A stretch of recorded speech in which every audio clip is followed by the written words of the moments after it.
set of lecture series in partnership with the Smithsonian Associates that I'd like to tell you about. We just started it last night on the private space industry revolution. So if you're interested in what's going on above the Earth's atmosphere, did you know that the number of orbiting satellites has doubled in the last 2 years? Look up. It has. And you can see them after sunset streaking through the sky. And so there's our dates for our future public nights, and we have another event on October 22nd with the College of Humanities and Social Sciences on Stranger Than Fiction, looking at the intersection between science and humanities. So this event, I'm here and happy to announce, is a fully reusable launch vehicle for STEM engagement in the scientific research and exploration of space. I'm happy to announce that we are going to host Space Day 2023. So hope you spread, if you have a good time today, thank you. Let your friends know and come back next year. All right, now it's time to get on to the main event. So here is a schedule of speakers for tonight, just briefly, and we have a number of incredible speakers that have come to present to you today. And there are brochures out front that you can take a picture of or take a copy of, and these will be running between now and 7:30. And so for the talks tonight, I would like you to take out your phone and scan this QR code. We're going to use Slido to do question submission, because we have a pretty big speaker here today coming up, and I'm sure you're all going to be very excited to ask lots of questions. So I want you to try using this website. It's an experiment. We'll see how it goes. Ask your questions, and you can upvote each other's questions. All right, and so the questions that get the most votes are going to get asked first of our speakers. And we will moderate the top voting questions. We'll see how it goes, and we do have a microphone for questions live as well, time permitting. So at this time, I'd like to invite on stage the College of Science Dean, Fernando Miralles Wilhelm, to give some remarks.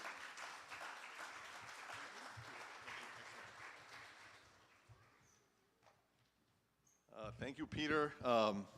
Welcome, everybody. Let me quickly get my... thank you. Welcome to Mason. Thank you, Peter. Thank you, Gabrielle. Thanks to all of our sponsors, to all the organizations that have supported our Space Day, all the volunteers. It is wonderful to see you here. It is also wonderful to learn that we're going to be doing this next year as well. And Peter was referring to there's going to be a big speaker coming up. It is not me. I'm only here to as a warm-up act. But certainly, it is my pleasure to welcome everybody here to Mason to our inaugural Space Day. It is when you think about the world today, and Peter was mentioning the doubling of the orbiting satellites. We have the emergence of the private space industry. We're coming to a realization that in order to understand what's going on our planet, it's not just about looking at our planet anymore. We have to start looking outside, because our planet is just a little speck in a very wide and diverse universe. I think the space science, I think the science that we're doing at Mason is moving in that direction, and I'm so excited that we're able to attract this great audience here today. One of the things that excites me about this Space Day is the building of community around this very important topic.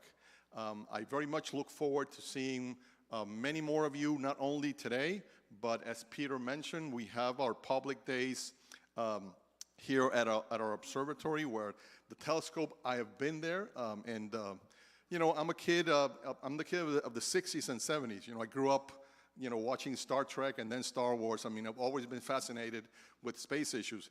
Here we have the real deal. If you come to the observatory, it's going to be a terrific experience. So without further ado, let me introduce, and it is really my distinct pleasure to introduce our event keynote speaker, NASA astronaut Colonel Michael Hopkins, or Mike Hopper Hopkins. I was trying to see how to best introduce him. But Colonel Hopkins is currently the United States Space Force Director of Test and Evaluation, serving as the principal test advisor to Space Force senior leadership in providing oversight of the United States Space Force test enterprise. Prior to this assignment, he was assigned to NASA Johnson Space Center, office in Houston, Texas, and performing human spaceflight training, operations, and support. Colonel Hopkins was selected by NASA as an astronaut in 2009. He's a Missouri native. Most recently, he served as commander on the Crew 1 SpaceX Crew Dragon, named Resilience, and experienced the first night splashdown of a U.S. spacecraft since Apollo 8 back in 1968. Mike was born in Lebanon, Missouri, and grew up on a farm outside Richland, Missouri. He holds a Bachelor's of Science in Aerospace Engineering from the University of Illinois, and a Master of Science in Aerospace Engineering from Stanford University. He's married to the former Julie Stutz of Peoria, Illinois, and they have two sons, Ryan and Lucas. In 2013, Colonel Hopkins served as a member of the International Space Station expedition.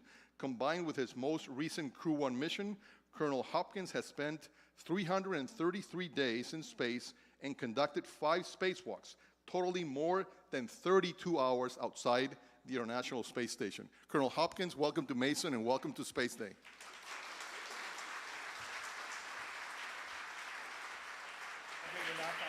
Okay. Thank you. Please welcome. Pleasure to have you here. Thank you. Okay, we're going to get a laptop set up here. Do you have audio? No, don't worry about it. It's on this side, right there. I'll let you see it, and I can't see it. Okay. There we go, and hopefully that'll bring it right up.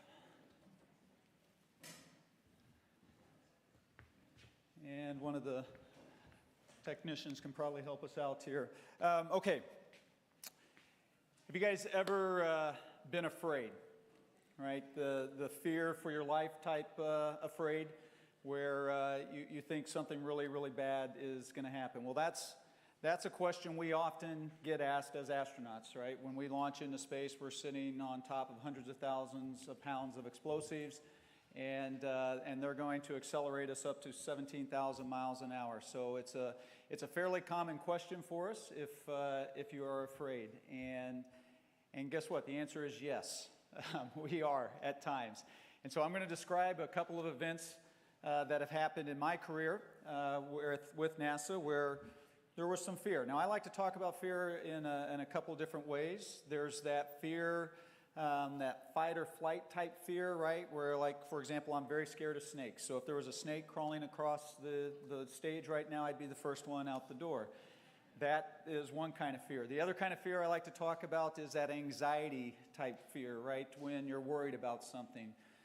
For example, you got a big test or before a game or something of that nature where you're worried about what the outcome is going to be, and so there's that kind of anxiety. And so I've experienced both of those. Now, the first one I'm going to talk about, and hopefully we'll have a picture pop up here that will show you what I'm going to describe to you. This is from my first mission back in 2013. And I'm out on a spacewalk. This spacewalk is a unplanned spacewalk. We had a part of the station had failed, part of our cooling system. And so this was actually on Christmas Eve of 2013. And we were replacing a pump module for the cooling system. So this pump module is about the size of a refrigerator. So 800 pounds, very big, but one of the neat things about space is a single person can manipulate these refrigerator-sized objects because they don't weigh anything. They have mass, but they are pretty easy to kind of move around. So basically what we've got to do is we've got to pull the failed pump module out. We've stowed that, and now we're going to pick up the new pump module. And so I'm riding on this robotic arm. And so this robotic arm is 60 feet long, and it is very similar to your arm. It's got an elbow, it's got a wrist, and at the end of that wrist is a plate, we call it APFR, which is what we're standing on. Okay, so you're in this spacesuit, and you're standing on this plate, and it's got toe loops. And so you've got your toes jammed under there, and then you kind of push your heels out, and they click you in. And so that's what's holding you on to this 60-foot robotic arm, two 30-foot sections. And so we've gone over to the location on station where the spare is, the spare pump module. And so I've gone in, I've grabbed it out, and now they're moving me in place so that I can then install this pump module. And so I'm on this robotic arm, and I'm swinging down below the space station, and so it's moving automatically. And so I'm the lowest thing on the space station at this point in time. So the Earth is 250 miles down below me. Again, we're moving 17,000 miles an hour. I'm holding on to this 800-pound pump module, and it's swinging me around, and it has to stop. And so it stops. Well, this is a big robotic arm. So as soon as it stops, though, it starts oscillating, right? So the robotic arm is doing this. And the mass, this pump module, right, it wants to keep going in the direction it was going. So the arm is doing this, the pump module is wanting to go like that, and remember, I'm floating, right? So even though I'm inside this spacesuit, I'm still kind of floating. And so I have this sensation of floating and coming off of the footplate that I'm standing on. And so for about 3 or 4 seconds there, I thought I was floating off into space with this pump module. And that was a moment where it was like, okay, this is it. I honestly thought that at this point I was going to become the next satellite that was going to be orbiting the Earth, and that was going to last until my oxygen or my carbon dioxide probably was what was going to get me. But again, about 3 or 4 seconds later, that kind of dampens out, and everything is okay in your heart. And one of the interesting things too, when we're out on a spacewalk like that, we're on hot mic, right? So we're talking to people on the ground, and fortunately, I did not say anything when what was going through my mind didn't come out of my mouth, fortunately, in that case, and because everybody, not only down in the control room, but out on NASA TV and around the country would have heard what I was thinking. So that was very fortunate for me. So that's an example where you sometimes get those kind of moments when you're doing the space flight. So we talked about, I've had the fortune to go into space twice, and most recently I went up on the SpaceX Crew Dragon. And so I got assigned to that in 2018, and so this was before any of the Dragons had flown before. And so I got to help actually with the development, with the checkout, the verification of the vehicle, my crewmate Victor Glover as well. And so we actually were assigned to the first operational mission of the Crew Dragon vehicle. So before we flew, there was a flight with 2 astronauts that went up. They went up for a shorter period of time to kind of test the vehicle out. And so that was very successful. And so 3 months, 4 months after they landed, splashed down, it was our turn. There was 4 of us on board this vehicle, so I was the commander of the vehicle. Victor Glover is a Navy captain. He is an F-18 test pilot, and Victor was the first black astronaut that went up and spent the long duration on board the International Space Station. And Victor has 4 daughters. And it was kind of fun because while we were on board station, his oldest daughter was going through the college selection process. And so getting to see Victor try and work with his daughter as she was trying to make decisions on where to go to college, that was pretty neat to be able to watch that. But Victor, amazing astronaut. This was his first flight up into space. The other crew members we had Dr. Shannon Walker, physicist. I think I did meet a physicist over here earlier. So Dr. Walker, she was from Houston. Had worked with NASA a lot of years before she got selected by NASA. This was her second flight as well. The same for me. And yeah, Peter, go ahead. So sorry to interrupt, but can we transfer your talk to the other machine? Because your laptop's too secure, apparently. Too secure, that's interesting. It usually works just fine. To adjust the settings to fix it. Okay, well I tell you what, we won't worry about it. I think I can just talk it. It'll probably be easier that way than than trying to worry about breaking through the security on this. Okay, so the other, Dr. Shannon Walker, absolutely amazing. I think I saw, you might see some slides earlier on Dr. Andy Thomas, who was an astronaut. She's married to Andy Thomas, and they actually, they live around the Houston area where we live as well, and they actually raise bees as well. So some just kind of interesting things. She comes from a history of aviation as well. Her mother and her grandmother were both pilots. Her grandmother was also air traffic control. And so if you think about at that time, there weren't a lot of women in those kind of fields. And so really Shannon has a long history in her family of breaking down barriers, if you will, in some of these career fields. The other astronaut that we had on board with us was actually a Japanese astronaut, and Soichi Noguchi. This was his third time into space. One of the interesting stories about Soichi, so Victor and I both played football in college. I played at Illinois. Victor, he played out in California. And believe it or not, Soichi played football as well. He actually played football in Tokyo. I didn't know that in college in Tokyo they had American football, but they did. And the other interesting thing about Soichi, when we launched into space, he became only the third astronaut in the history of human spaceflight. And so at this point in time, there's been about 650 or so people that have actually gone up into space. He became only the third person to launch into space on 3 different vehicles. So he had launched on the space shuttle, he had launched on a Soyuz, and then when we launched on the Crew Dragon, he became that third person. And so the others are Wally Schirra, who's from the Mercury, Gemini, and Apollo days, and then John Young, who, if you follow astronauts, he's definitely a legend in the astronaut area. And so and Soichi joined him, and so it was really neat to be sitting right next to someone that was making history like that. So we launched in November of 2021, and when you're on the launch pad, it's actually an amazing experience. So down at Kennedy Space Center in Florida, you've got these crew quarters that have been used for years and years and years, and so you're staying in the crew quarters. The difference, though, you probably remember from the Apollo days, they would come out of the crew quarters, they'd get on the van and go to the launch pad. We came out of the crew quarters when we got in our Teslas, and we drove to the launch pad where we launched on the Falcon 9. An incredible launch.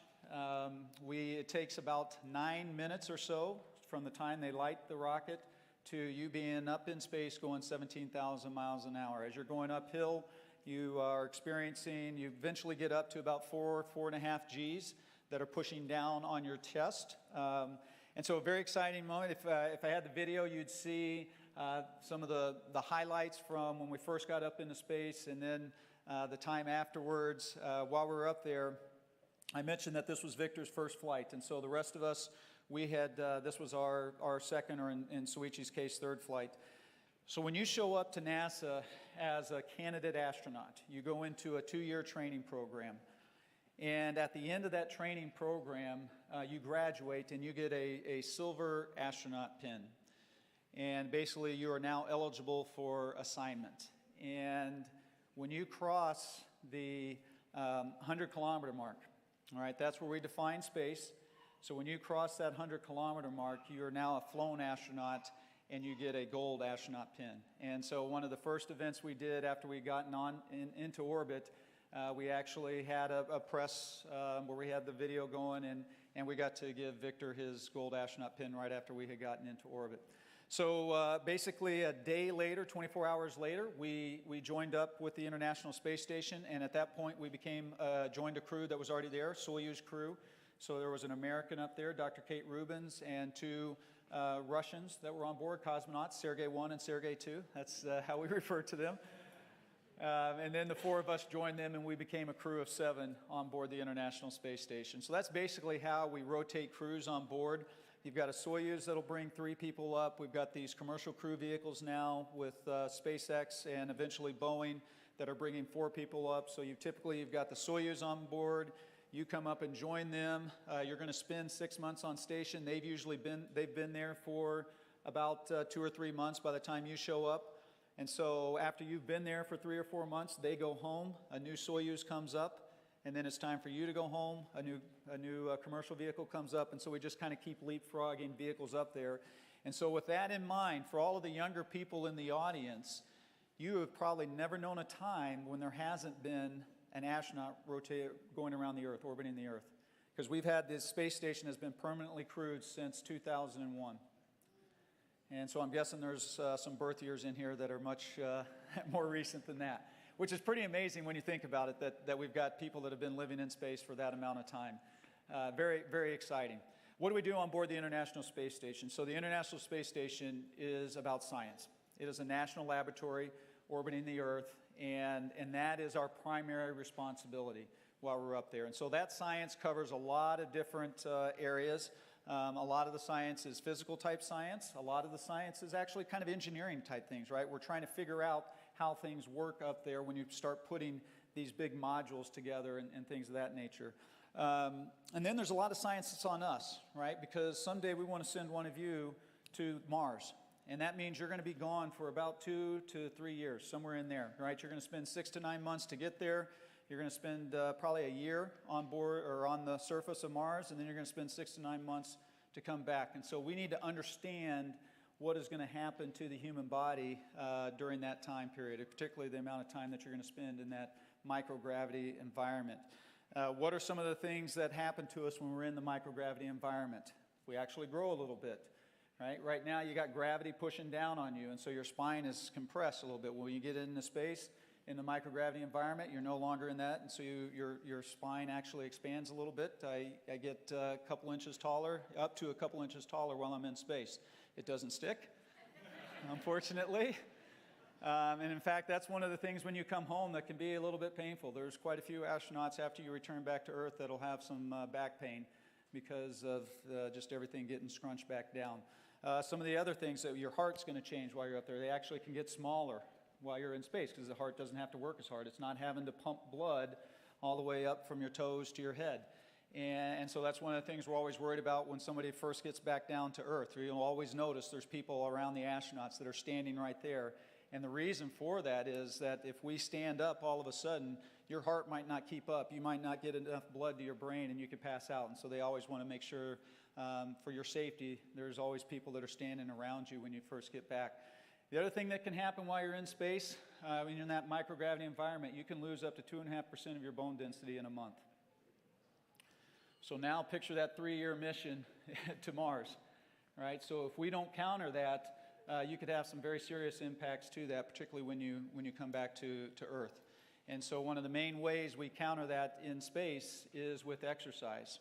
So on board the space station, we have 3 exercise devices. We have a treadmill.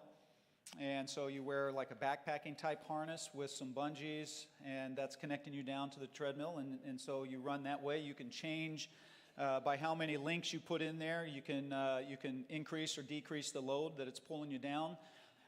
It is very uncomfortable way to run.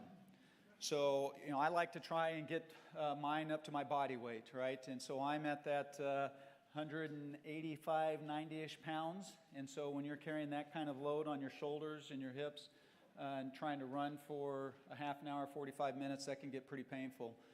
Your arms can go numb. You can get a lot of rubbing and things of that nature. And so, but it's important for us, right? It's not only important for the cardio, but it's also important from that impact. And that's telling your bones, hey, don't get weak on us. We also have an exercise bike on board. It doesn't look like any kind of bike you guys are used to. It actually kind of looks like that projector right there. It's just a box, and it's got 2 pedals on it, and that's it. You don't need a seat. You don't need handlebars. You can just sit there and pedal away, and that's an extremely hard workout on board Space Station. And then we have an exercise device, or a weightlifting device, and that's called ARAD. And it's actually kind of brilliant in how we lift weights, right? We don't have weights on board the International Space Station. We have ARAD. And ARAD works by, we've got these 2 cylinders, pistons, if you will. And you take them to vacuum. And so picture if you have a syringe without the needle, right? And you've got it against your hand and you try and pull that plunger out. And you can't pull the plunger out, right? Well, that's the exact same thing we're doing.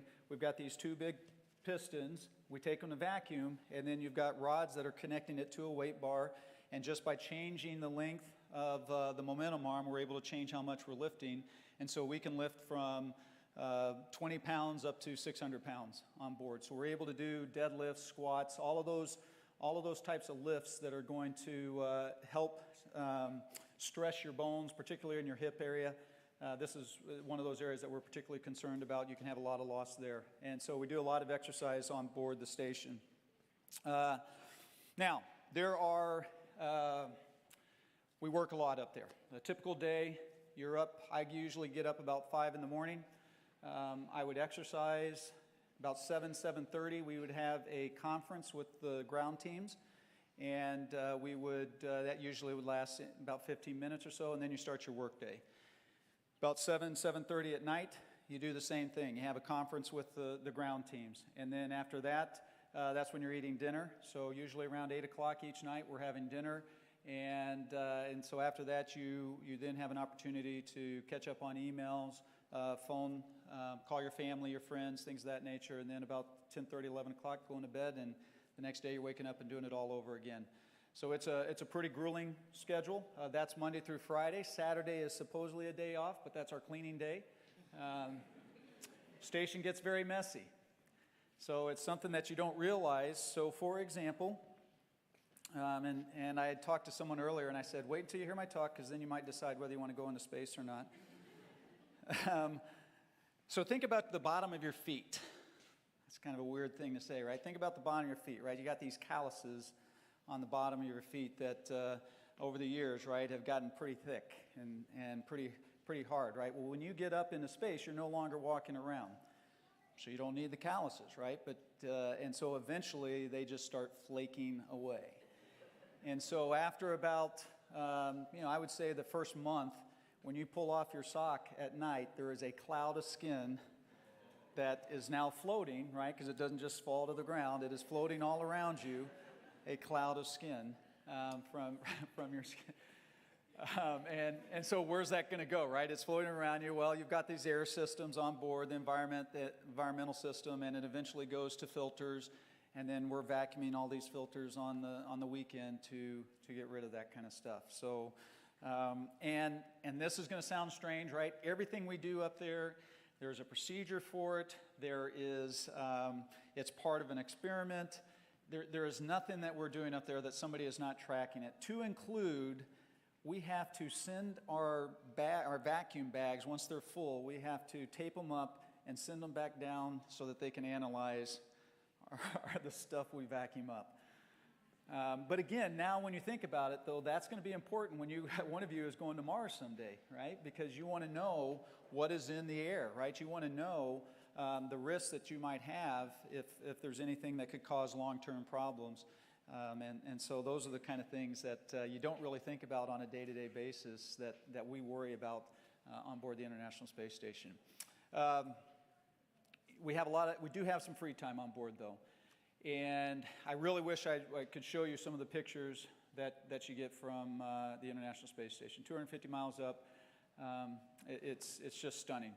And every day you're taking pictures. I would guess, in your 6 months that you're on board, you are taking 3,000, 4,000, 5,000 pictures, and it never stopped. You're always looking out and seeing something new.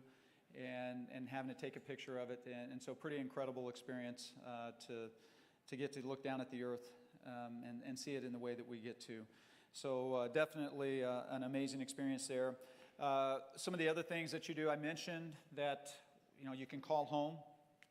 So we do have through the computer, we're able to call home. It's only a one-way direction on the call. And one of the interesting things about that is a lot of times the number will say U.S. government. When it's, like on your phone, if I called you, it'd say U.S. government, and most people won't pick up because they're not thinking it's coming from the International Space Station. But actually it works out pretty well, because then you get to leave them a message on their phone, and people like to have that message. But I talk to my family every night. Before I would go to bed, I would call home to my wife, to my 2 sons. I get to do video conferences once a week with the families. And so actually it was really, all of it was absolutely fantastic. My first My first mission, my sons were younger. They were, I guess, a freshman in high school and a 7th grader in high school. And so they play hockey, and youth hockey at that time. And so these video conferences are oftentimes on the weekend. And so while I was up there on that mission, there was probably 3 or 4 times where the conference lined up with a hockey game. And so my wife would be at the hockey rink with the iPad, following the game, talking to me, and I'm getting to watch the game live. And I got to tell you, that was pretty special, because when you're working as hard as you are, when you get those 30 to 45 minutes on a weekend to interact with your family, get to still be a part of their life down here on Earth, I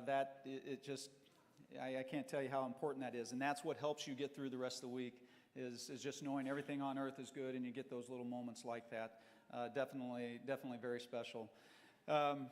The other thing I'll mention as well, that's kind of on the human side, when we go into space, we actually get to take a few personal items up with us as well. And that's a big deal, right? Because it costs to send something up to the International Space Station, it costs anywhere from $15,000 to $25,000 a pound. And so they actually give us a couple of kilograms that we're allowed to take up. And so you want to choose very wisely what you decide to take up with you, because it is certainly precious that they're giving you that opportunity to take things up with you. Just a couple examples of things I took up. I've got some very good close family friends, World War II vet.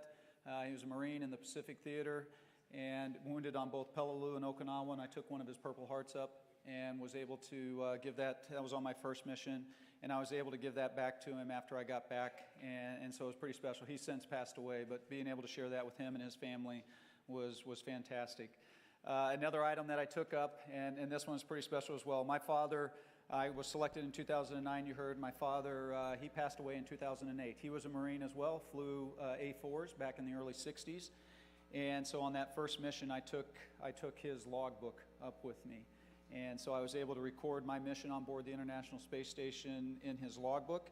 And then, I brought that back with me, and I mentioned, I have 2 sons. My older son right now is actually a 2nd lieutenant in the Air Force, and he's going through pilot training. And we gave that logbook to him, and he recorded his first solo flight in that logbook as well. So there's some pretty special things that you're allowed to be able to take up with you that mean a lot to you. Now I'm going to talk about the second type of fear, and I mentioned that's kind of that anxiety type of fear, right? And the example of that is when you're coming home. So you undock from the International Space Station. The vehicle that we ride up in, the Crew Dragon, it stays docked the entire time. And the reason it stays docked the entire time is your lifeboat, right? If you have any kind of an emergency while you're on board, if you have a fire, a depress, an ammonia leak that is inside the station, and you need to get away, that is your lifeboat to get home safely. And so at the end of your 6 months on board, you crawl back in your vehicle, you close the hatch, you undock, and you come back to Earth. Now remember, I said you enter the atmosphere at 100 kilometers, right? So you've got you've got your capsule that you're in, you're entering the atmosphere, and basically you are free falling from 100 kilometers down to 2 kilometers. And that's where the chute opens. The main chute's open at that point. So there's not a lot of time if those chutes don't open.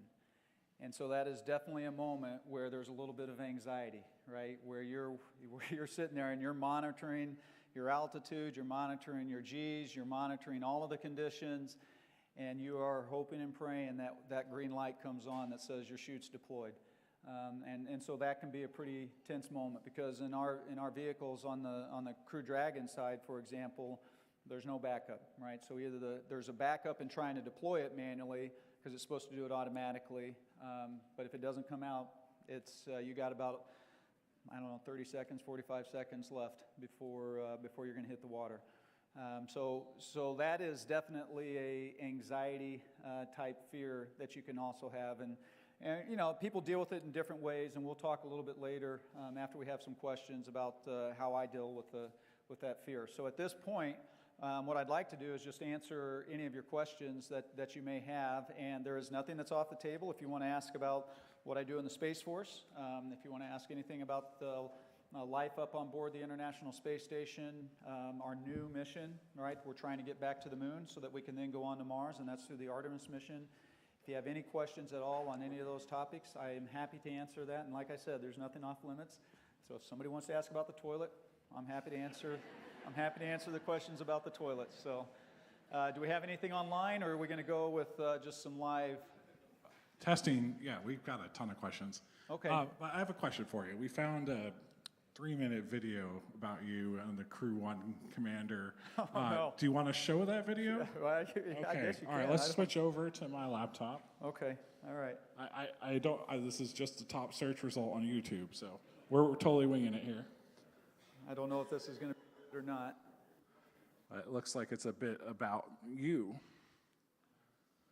Is it weird watching yourself on the big screen here? Yes, it is. All right, can we switch over?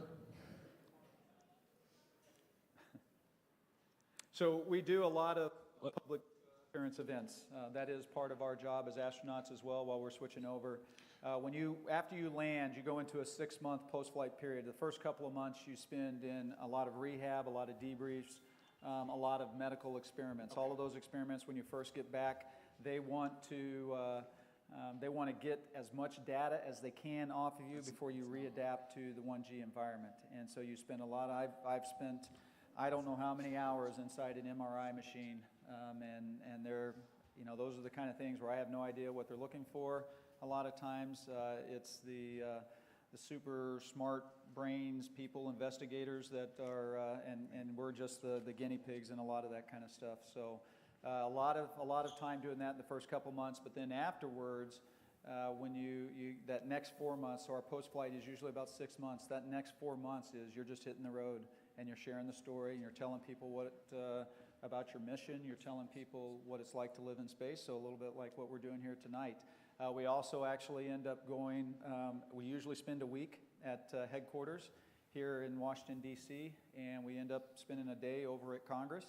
And we go around and we talk to all of the, as many congressmen and senators that we can, because the fact of the matter is that, we do what we do with your money, right? And so it's always good to be able to have an opportunity to share with the folks that are making decisions on that about what it is that we do and the benefits that we're able to hopefully bring to life down here on Earth.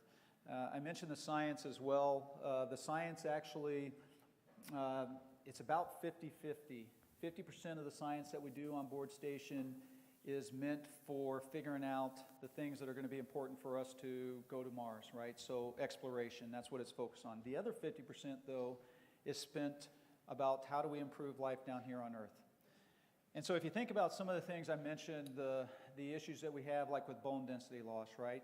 We are great guinea pigs for finding out ways that we can counter that bone loss, right? Because that happens to all of us down here on Earth. It just happens much slower. As we get older, we're losing bone density, and so up there it can happen much quicker. And so things that we learn about how to prevent it in space can apply directly to life down here on Earth as we get older. Is it going to come up? Yeah, we got it working now. All right. Oh, yeah. We're back in business. All right, so why don't we take let's let this play, and then we'll take the first question. Is that You got right? it. Sounds good. I gotta turn the volume back up here. There we go. And we'll go in full screen in a minute as I've lost my mouse. There it is. There it is. Always, there we go.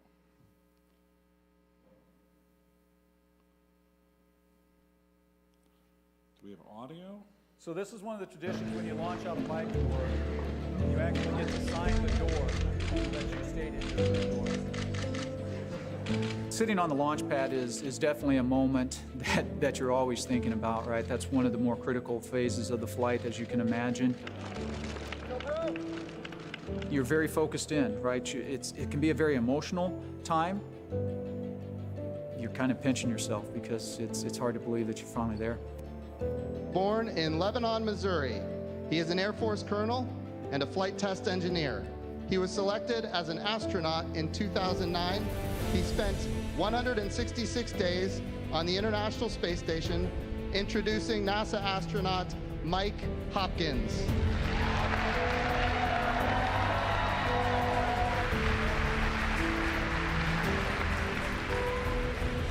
You know, it's funny, I mean, a lot of times people think of the dream of being an astronaut as something that a kid would have. And I remember when my wife and I first started dating at the University of Illinois, and I told her that I wanted to be an astronaut, she laughed at me and kind of said, "Are you serious?" But at the same time, she stuck with me throughout the years, and to have that dream come true is pretty amazing.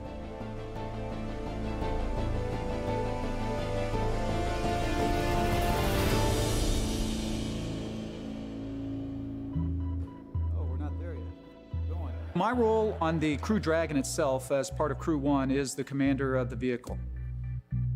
We'll be launching to the International Space Station, and we're going to be doing a long-duration mission, a standard long-duration mission.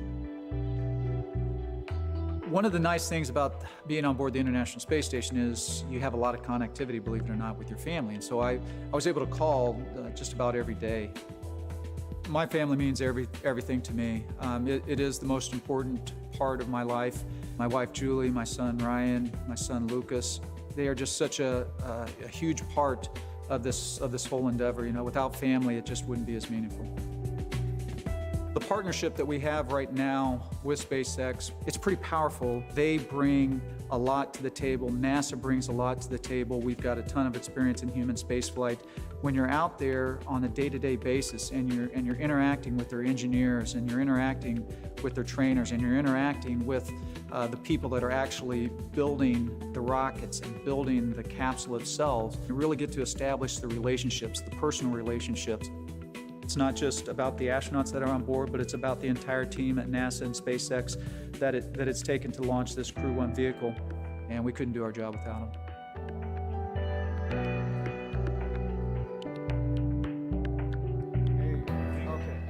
Test. Yeah, I think that's it. All right. All right.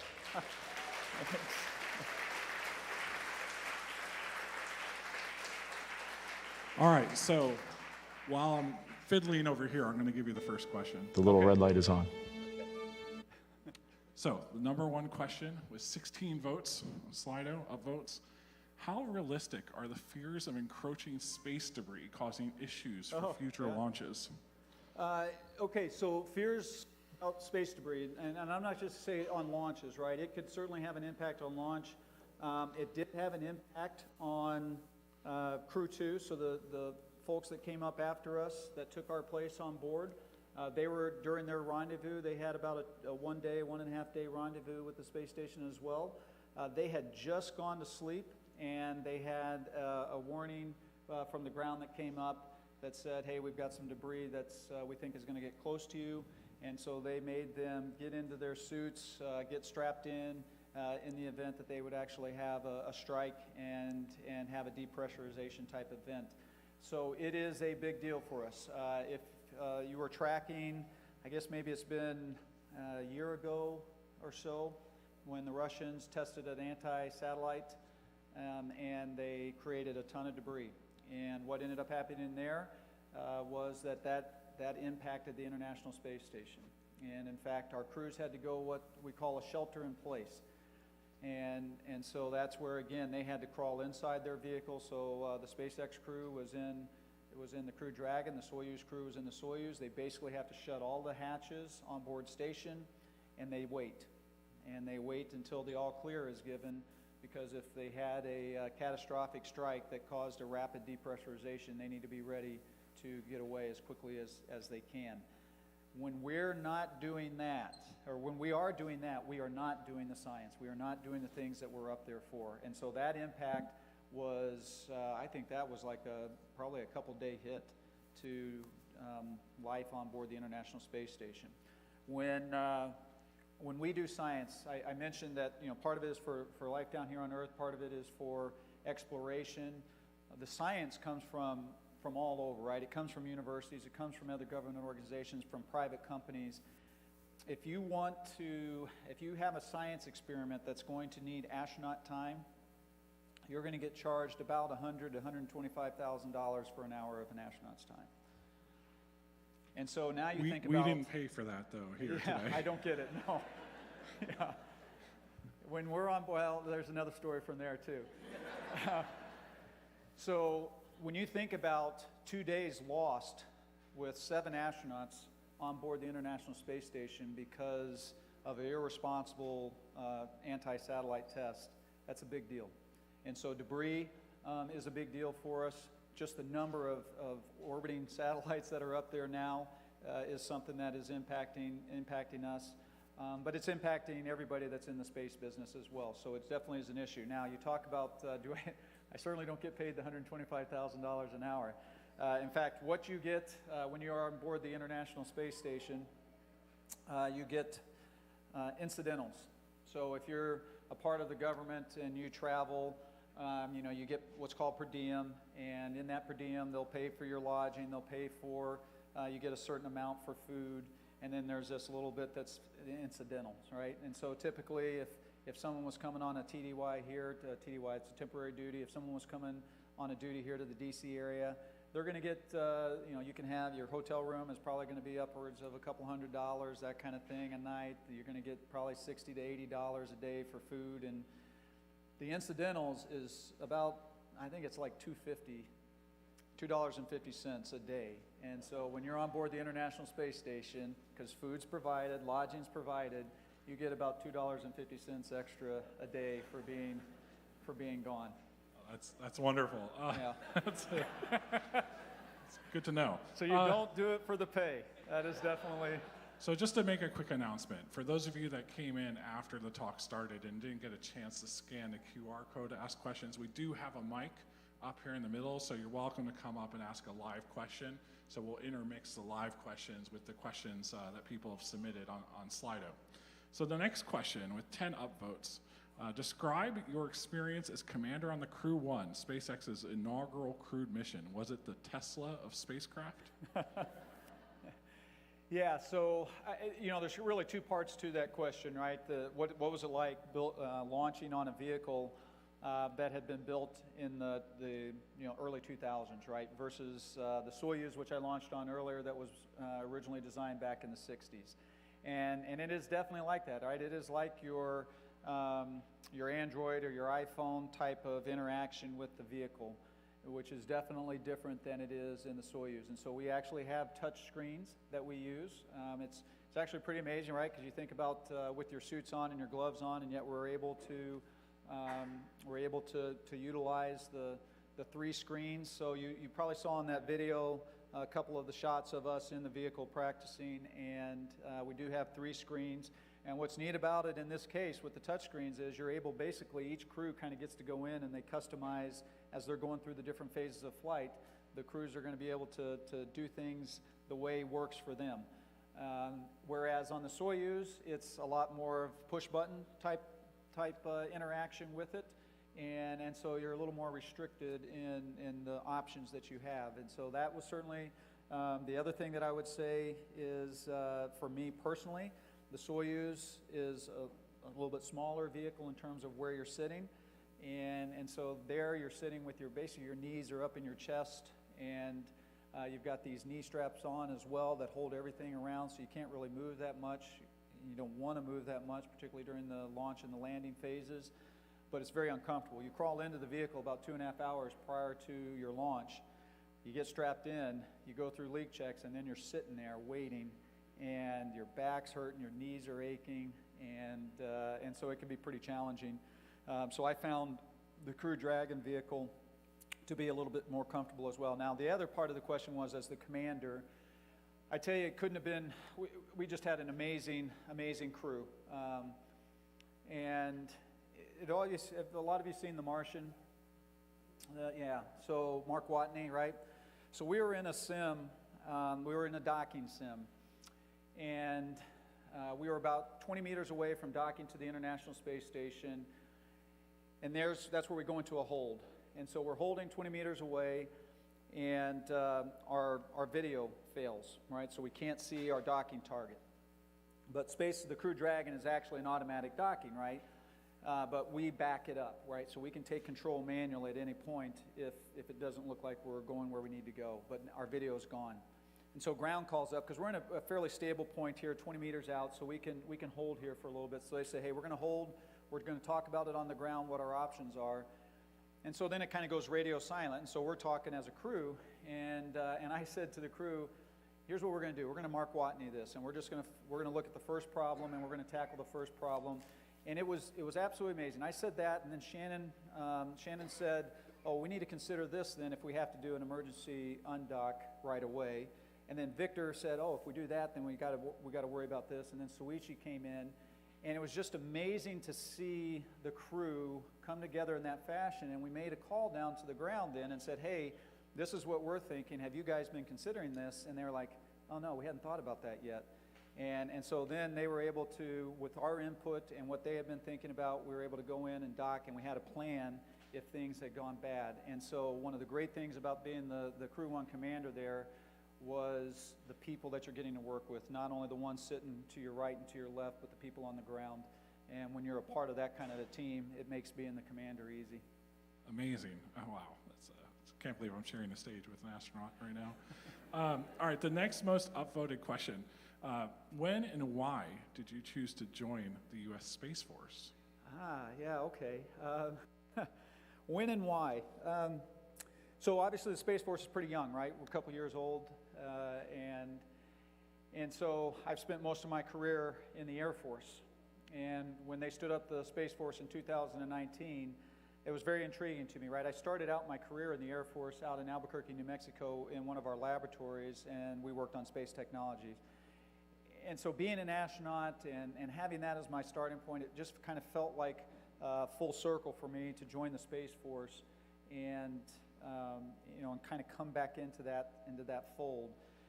I got to admit, the other part of it is how many chances do you get to stand up a brand new military service, right? And so that was very appealing to me. And I was very blessed because I was able to actually transition into the Space Force. And when you come into any of our military services, there's a ceremony associated with that. And so you have to raise your hand and you take an oath. And so when you transition from the Air Force or any of the other services into the Space Force, we go through that ceremony as well. And so I was able to do that ceremony on board the International Space Station.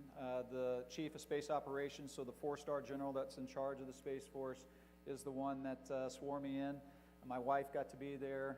It was absolutely a fantastic event. Along those lines, I'll take the opportunity too. I mentioned my son being in the Air Force now and going through pilot training. Right before, there's a couple parts to this story. So my return date was starting to line up very closely with my son's graduation from the University of Michigan and his commissioning. And so I was supposed to land on like the Wednesday. He was going to commission on Friday. But sometimes you slip. And so my wife, we were talking one night, and she said, hey, I just want you to know that if you slip, I'm going to Ryan's graduation and commissioning. I am not going to be there when you come home. And so she made that very clear at the beginning, and that's understandable, right? I mean, your son's graduating. But we slipped, right? And so she went up to Michigan, and I was actually able to swear my son into the Air Force from on board the International Space Station. And so that was absolutely a fantastic event. There was a colleague of ours, he's a Canadian astronaut. He was there with my wife. And so he's standing there holding the computer up in front of my son as I got to swear him in. So pretty special event on that as well. All right, sorry. Wow. I got sidetracked. Yeah, you can keep talking as long as you want. All right, the next most upvoted question, anonymous, is how is the concept of time when you are in space? Time. Yeah, so I should be young, right? Still. Now, we're close enough to the Earth that from a time standpoint, that doesn't have the impact. But what are we on? We do GMT, so Greenwich Mean Time. So that's basically England, London type time frame is what we're on. So what's that mean, though? It's kind of an interesting question because for us on board the station, you kind of go through your jet lag, right? You get used to that time, though. But now think about Houston, where Mission Control is. Right? They're 5 hours behind us or 6 hours behind us. So when we wake up in the morning, I said I wake up at 5, and then we have that initial conference where you're talking to ground control. Well, that's 1 in the morning for them. And so, Mission Control, one of the things I don't think a lot of people realize, I mentioned that since 2001, right, we've always had an astronaut on board the International Space Station. Mission Control has always had a control team in there for that entire time as well, 24/7 for the last 20 plus years. there has been a mission control team in there, night, day, holidays. I mentioned that spacewalk that I did, that was on Christmas Eve, and that was we had a failure, and so that was not a planned spacewalk.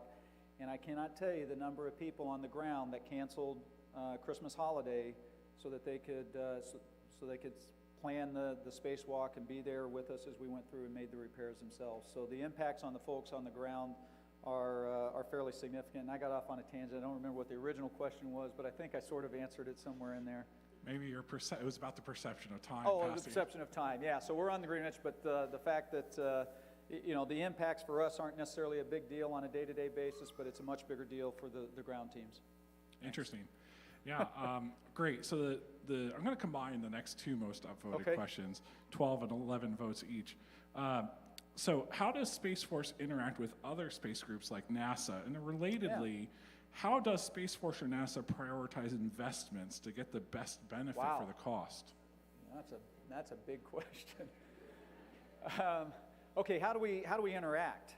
And that was there was a lot of confusion. I think there probably still is a lot of confusion between the Space Force and NASA. Is NASA part of the Space Force part of NASA? And the answer is no. We have completely different missions, right?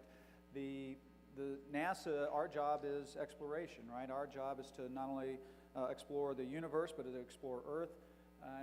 And the Space Force's job is to make sure that NASA can do their job, right? Our job is to make sure that all of the things we do in space, our access to space, the things that we take advantage of from space, whether it's your GPS, whether it's your comms, whether there are other actors out there right now in the space business that want to take that away from us if we ever got into a conflict or anything of that nature. And so when you think about from a military standpoint, you think about from an economic standpoint how dependent this country is and how dependent a lot of our allies are on space, and our job as the Space Force is to make sure you still have that no matter what. So from that respect, I think that's a good thing to keep in mind of the different missions that we do. Now, we interact a lot, right? So I talk about that debris, and where does that information come from? It comes from the Space Force. So the Space Force will call up NASA and say, hey, you got an object that's getting close to the space station, and then NASA will start doing their analysis and make the call on whether we need to do a maneuver of the space station or not. So there is a lot of interaction between NASA and the Space Force. And now the bigger question of how the dollars are decided, well, a lot of that comes from the president and the administration. They set, here's what we're going to do from a NASA standpoint, and that comes through Congress as well. And so that's where the big decisions are made, and then our job is just to implement those decisions. And so that's one of the hard parts, though, I will tell you, that NASA, the things that we're doing, wanting to go to Mars, that is a multi-decade type effort, right? And so when you have 3 or 4 administrations that come in that period of time, if they have a different objective for you, that makes it challenging, right? Because it's hard to get something done in this business in a 4 or 8 year time period. And so if there's constantly changing objectives, a lot of times that can lead to the delays, the overruns, and things of that nature. And so having that continuity between administrations it can be very important. Great. Well, this next question is shot up in our rankings. All right, there are a lot of reports of UFOs in the news. You have spent 166 days in space. Congratulations. Let's get a round of applause for that. Have you seen any UFOs? Have I seen any UFOs? Well, that's classified. Can't talk about it. Have I seen any UFOs? Well, yeah. You see things that, what's a UFO? It's right. It's an unidentified flying object. So yeah, you see things when you're up in space that you don't know what it is or where it comes from. Does that mean it's coming from another intelligent life form out there? Well, I don't know about that. It is hard to imagine that there's not other intelligent life out there. But yeah, you see things that you don't recognize. You oftentimes are taking pictures of those kind of things. But can I say it came from another intelligent being? No, I'm not going to say that. Yeah, extraordinary claims require extraordinary evidence, right? Yes, they do. Quote. All right, so this next question has been near the top for a long time, so I'm glad we have a little bit of time to ask it. This comes from Jeb Kerman. How do you see the future for young people becoming astronauts? Right now, it's still very cutthroat to get those jobs. Yeah. When do you think it's going to get easier? It already is, right? It is definitely already getting easier. We had a couple of classes ago, we had 18,000 applicants and we accepted 13. So, you can do the math. It's pretty tough, right? And that's unfortunate because it is an experience like you'll never have, and I really wish everybody in this room could experience that. But it is also at the same time, when you start to see these commercial companies, you're seeing more and more people getting into that business, more and more people that haven't gone through a formal training program with NASA that have gotten to go into space. And so we're getting there. And when this younger generation are my age, I think it's going to be completely different, and the opportunities to go into space are going to be just more than we can even imagine today. It's kind of interesting question, though, too. We oftentimes get asked about the Blue Origins and Virgin Galactics, right? What do we call those folks that have gone and they've spent a couple of minutes in microgravity and then come back to Earth? Are they astronauts or are they not astronauts? William Shatner, right? I mean, what do you call him now? I say, I call him Captain Kirk. What else do you call him, right? But you know what? What a great problem to have, right? We're having to figure out what we're going to call somebody that got on top of a rocket, went above 100 kilometers, got to experience microgravity, and safely came back to Earth. And he's, 80 years old or something of that nature? I mean, you call him whatever that's a great problem to have. And so I think where we're going is very exciting. I just absolutely love the commercial companies. I love the interaction that we have between NASA and the commercial companies. You saw it on the video. I do think it is, when you combine those two folks together, that ingenuity that sometimes comes from the commercial and the experience that you get from NASA, it is just extremely exciting. So the future is bright for the younger generations, definitely. Well, thank you, Colonel Hopper Hopkins. So if I could, I need to take just a couple of more minutes. So I talked about fear, right? And so the last thing I want to just close with is, how do you deal with it? How do I deal with it? The first one, which is not going to surprise anybody, is with preparation, right?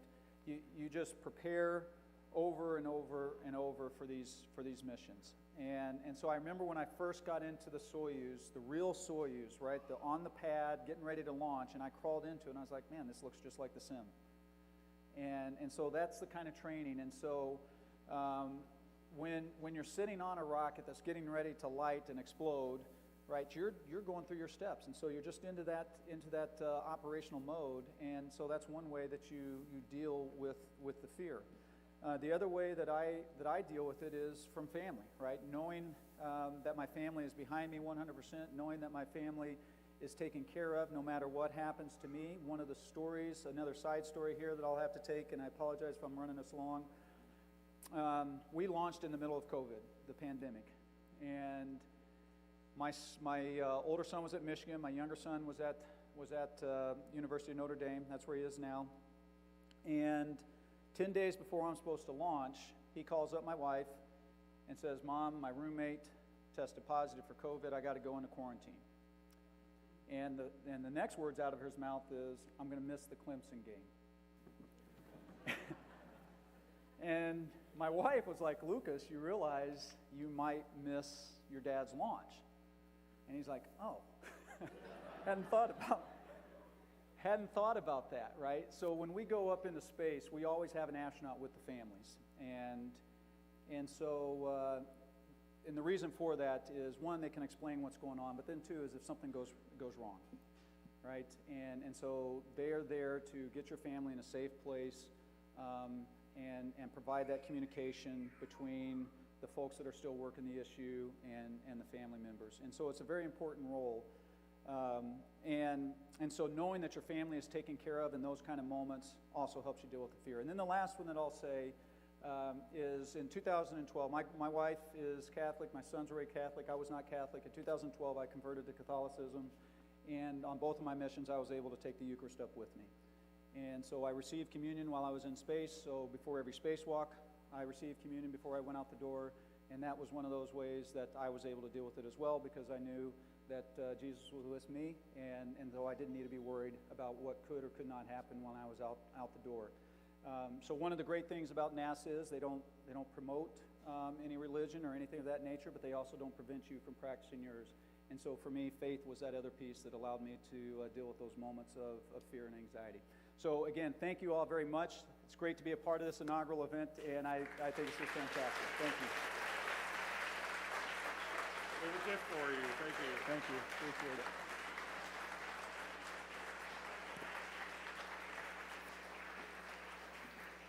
So thank you again to Colonel Hopkins. He's welcome to stick around. We didn't have anything else planned for you, so what are your plans? Take off. He's going to have to take off. Literally? You going back up there?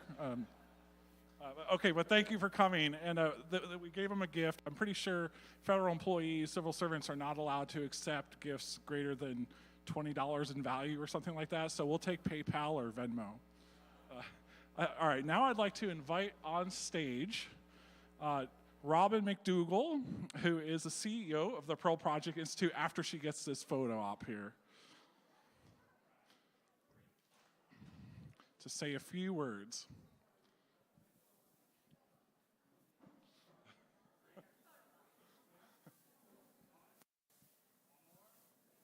We're good. Okay. Can you go back to the hold screen in the back?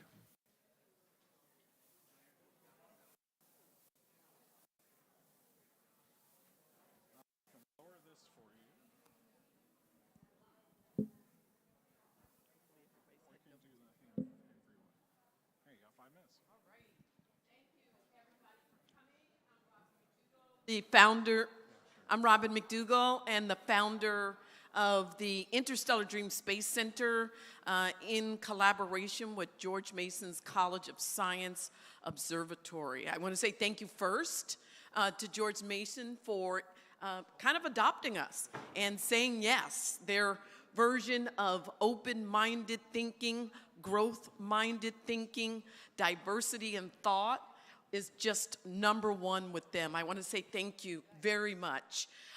You took a chance on us. Thank you. Thank you. Let me say thank you to Peter. When I talked to Peter about my idea, he talked about what he wanted to accomplish and what the school wanted to accomplish, and we agreed that what was important is what we see today. Diversity in the room from the point of view of thought, from the point of view of problem solving, and how to prepare the next generation. So we're working on doing that together. So we hope that while you're here, that when you finish in this room, that you come over to the brand new Interstellar Dream Space Center Mission Control. As you heard, Mission Control plays a big role in problem solving. And so we focus on critical thinking and problem solving as a goal for our Mission Control command room, which is located in Research Hall. And so we will be working very closely on curriculum to make sure that we are representing the needs of our school districts, but representing the needs of the future of commercial space. You need to be of a mindset that can solve problems. And so even though I'm not an astronaut, I'm not a rocket scientist, the new industry called the commercial space economy needs everybody in this room from their point of view. Everybody from artists to musicians to doctors to lawyers. And so please plan to come to Interstellar Dream Space Center. So to move on right now, I want to take a minute to do two things. One, today is my dad's birthday. Unfortunately, he's not with us. But this was something that was important to him to make sure that his daughter, during an early part of my years, was immersed in math and science and I'm a little bit older than the people in this room. So, but to say that, to receive a Bachelor's of Science degree when I went to college, being the first person in my family to go to college, and some of you may be the first person in your family to go to college, but he inspired me. We read science fiction books together, but I grew up in an urban environment, so I never got to look at the stars. It was not something we did. We had so much light pollution. But once I had an opportunity to go to a college like George Mason, it was a new environment for me. I came from an urban environment and went to a wonderful campus in Massachusetts where I got a chance to look at the stars for the very first time. Once I did that, I was inspired. And so I've been on this journey for a long time. I may not go to space, but you might. And I think it's my responsibility to help you have an interstellar dream. I want you to take a minute right now. Pull out your phone. Does everybody have a phone? Pull out your phone. Does everybody know how to find the light in your phone? Could you turn on that light for 2 reasons? 1, I want my dad to see it. 2, I want you to use this light as an example or metaphor for your interstellar dream. It is your birthright. And I'm here, along with George Mason University, to make sure you access this internal light that tells you that you can do anything you want. And we're here to guide you. I want to introduce you to my friend Sandra Kaufman. She is the Deputy Director of Astrophysics for NASA. She is helping us with our interstellar dream. We believe together that the galaxy and the universe belongs to all of us. Many of us, most of us, will not be astronauts. We heard today how many people apply, how many people get accepted, and we've only had 600 go so far. The odds of us going, it could happen, but it's bigger than that. They need to solve problems with us. If you're an artist, if you're a performing artist, they need you to design, along with architects, the interior of some of the living conditions so that they are able to be successful. Once they start their settlements on the various locations like Moon and Mars, we need to have architects to develop a living environment. One of the things we know right now, that there's a company called Axiom that is planning the next iteration of space station. And they're including entertainment. I think I heard they booked Bruno Mars. What I'm saying is there's room for all of us. Do not think that if you don't become an astronaut, if you're not an engineer, if you're not a rocket scientist, that we're not talking to you. We are talking to you. And when you visit us at Interstellar Dream Space Center, we will be speaking your language. We will be reaching for your passion and showing you how that is important for the next generation of commercial space exploration. My friend Sandra Kaufman is out there looking for exoplanets. She blows my mind. I thought there were 1 or 2. Sandra, how many exoplanets do we have? 5,084 that we have found. I want you to put your hands together and to meet my friend Sandra Kaufman, Deputy Director of Astrophysics for NASA.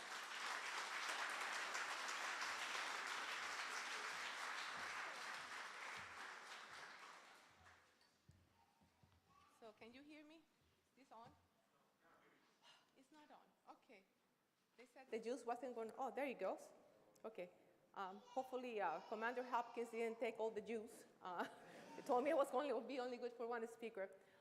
So it's a pleasure to be here, and I am not going to talk about being an astronaut because I am not an astronaut. But I'm going to tell you the story and how I came to work for NASA and what I do. Very briefly, because I only have like 15 minutes to give you the talk. So my dream, my interstellar dream started when I was 7 years old. Don't do the math, please. You don't know how I was. This time, my mother, who's right there,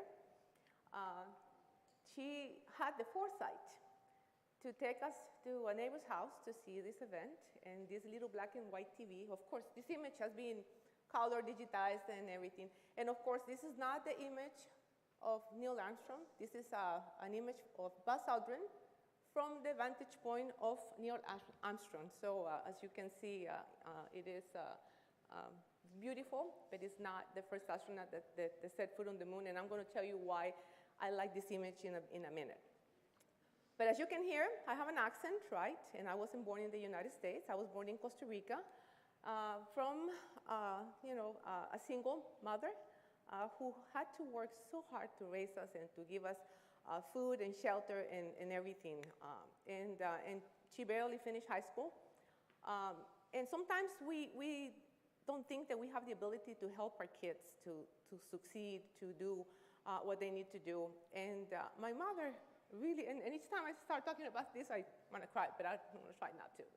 But, just motivating your kids and pushing your kids to do and study and apply themselves and to not repeat history is what my mother did. She really always said, I already made all the mistakes.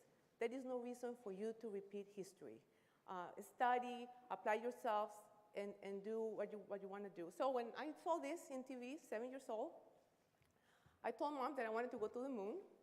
Of course, I never went to the moon. I not even knew what NASA was at the point, much less the United States. I mean, my neighborhood was this little, the little town was called Atillo outside San Jose in Costa Rica. But one of the things that my mother did was continue to feed those dreams in me, continue to really say, remember, you want to go to the moon, remember, And so as I grew up, and I kept on going to school. School was important. This is an image of me when I was in elementary school. Every time she'll remind me, you want to go to the moon, you have to study. You want to go to the moon, you have to do this, And it's just feeding that in your kids, really reminding them what's important and allowing them to dream. And like I said, I never went to the moon. I have never been not even an astronaut. I did try to apply once, but I realized that I was afraid of heights. That wasn't for me. My husband will tell you the whole story, how that went. But, going to school, applying myself, I ended up, of course, going to high school. And during this period of time, before I graduated from high school, was a really tough time because my mother felt really sick. She ended up having a big problem in her kidneys, and she had to go to the hospital for, I don't know, it was weeks. I remember it was many, many weeks. In those days, they didn't have the orthoscopic surgeries. They cut you from ear to ear pretty much. And so we lost everything. The jobs that she had, she didn't have to, she couldn't work. She started selling the furniture in the house and everything. Eventually, we lost everything. And we ended up living in a place here, a place there, a friend's house, a cousin's house. And we moved like probably 8 times. And we ended up living in an office. A friend of hers, was so kind. And he had an office that was empty. And he says, you can go in there for a while until you find, a job and a good place to go. So we were doing the dishes in the little, the laboratory in the sink, and doing the laundry, kneeling on the floor in the bathroom. And we lived in 2 cots. I slept with my brother, smelling his feet, and my mother smelling my sister's feet. But the one thing that I remembered about that period too, it was how important family is, and how important the being together. And helping each other is, even though we were really having a hard time, and sometimes, Mom was having a hard time feeding us or having a roof over our heads, we still had each other, and that was very important. So this is my graduation picture, and in spite of all of that, in spite of having to, go and work a few hours, she actually got permission for me to work a couple of hours in a department store. I still graduated second in my class because school was important, because she put the priority that I so wanted to go to the moon, and I remember that at every minute. So I wanted to go to school, college, and I took the entrance examination for the University of Costa Rica. And I got admitted in the engineering school. However, I wanted to study electrical engineering, and when I told the person who was doing my intake, he says, you cannot study electrical engineering because you're a woman. So there goes my dreams fell like shattered. I wanted to study electrical engineering. By then, I knew what NASA was. I knew, that I had to come to the States if I ever had a chance to even work in the agency. But I could not even study what I wanted there. And our luck kind of changed when I started college around that time. And my mother met the only father that I have ever known. My biological father never recognized me or us. And so she met the only father. He adopted us legally. And he happened to have been born in the United States. He retired really young on disability from NIH. At 39 years old, and he lived out of his pension. And with the little money he had, he started traveling, and he met Mom. They fell in love, and the rest is history. They got married. And with the little pension that he had, he moved to Costa Rica, and we were, finally we had a house. Finally we had a father. Finally we had, I didn't have to sleep with my brother. Finally, it was a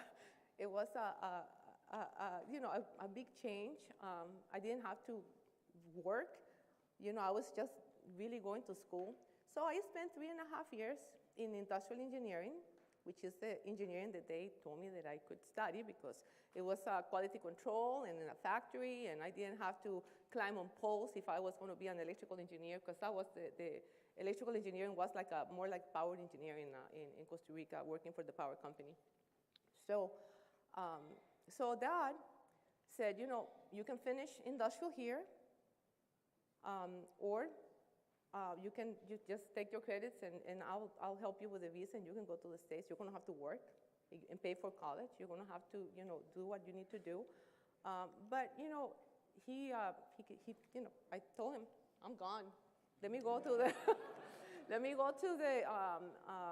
to get all my credits, certified and everything. I came to the States. I could not speak English. I only had the English that I had learned in high school, which is not conversational or anything. I mean, you can read a little bit and write a little bit. But having a conversation, it was tough. The first 6 months, it was just educating my ear, trying to figure out, how to speak English. Then I started looking for the job, and I ended up getting hired by a hardware store. They almost didn't. I knocked on like 10 different doors, and they kept saying, well, you don't speak English, you cannot work here. But in this hardware store, there were a lot of Hispanics coming, and they needed somebody to translate. And even though I didn't speak English that well, by 6 months, I was starting to understand, but I was fluent in Spanish. And so they gave me the cashier job. And with that job, I just ended up, commuting, going, working, doing, taking, the loads that I needed to take. And then I registered to come here to George Mason University. And the first couple of classes that I took were English, of course, because I needed to learn English better. Took English for Technical Writers 1, and I almost failed the first time. Second time, I took English for Technical Writers 2, and I passed it with an A. And the professor, it was the same professor from one class to the next one, and he said, you have learned so much in 1 year. But it was, continuing with that dream. I started in electrical engineering. Finally, they recognized 31 credits out of all of the ones that I had in Costa Rica. But again, I was finally on the road to becoming an electrical engineer, which is what I wanted. And one day I was walking by the physics department, and I saw this big sign that says, if you stay an extra year, you can get a physics degree too. So I stayed an extra year, and I got a physics degree too. So. And that was my other lucky day, because that's where I met my husband, Steve, and this year we were married 34 years, and we have 2 wonderful sons. But finally I graduated, and by then I knew that NASA was close by. Oh God, I don't know what that's blinking. And I went to a job fair, and to my luck, I was hired by a company that was a contractor for NASA first. And I was so excited. I was worried because I only had the green card at that point. But NASA, because it's a civil agency, not a defense agency, the contractors can hire people with green card.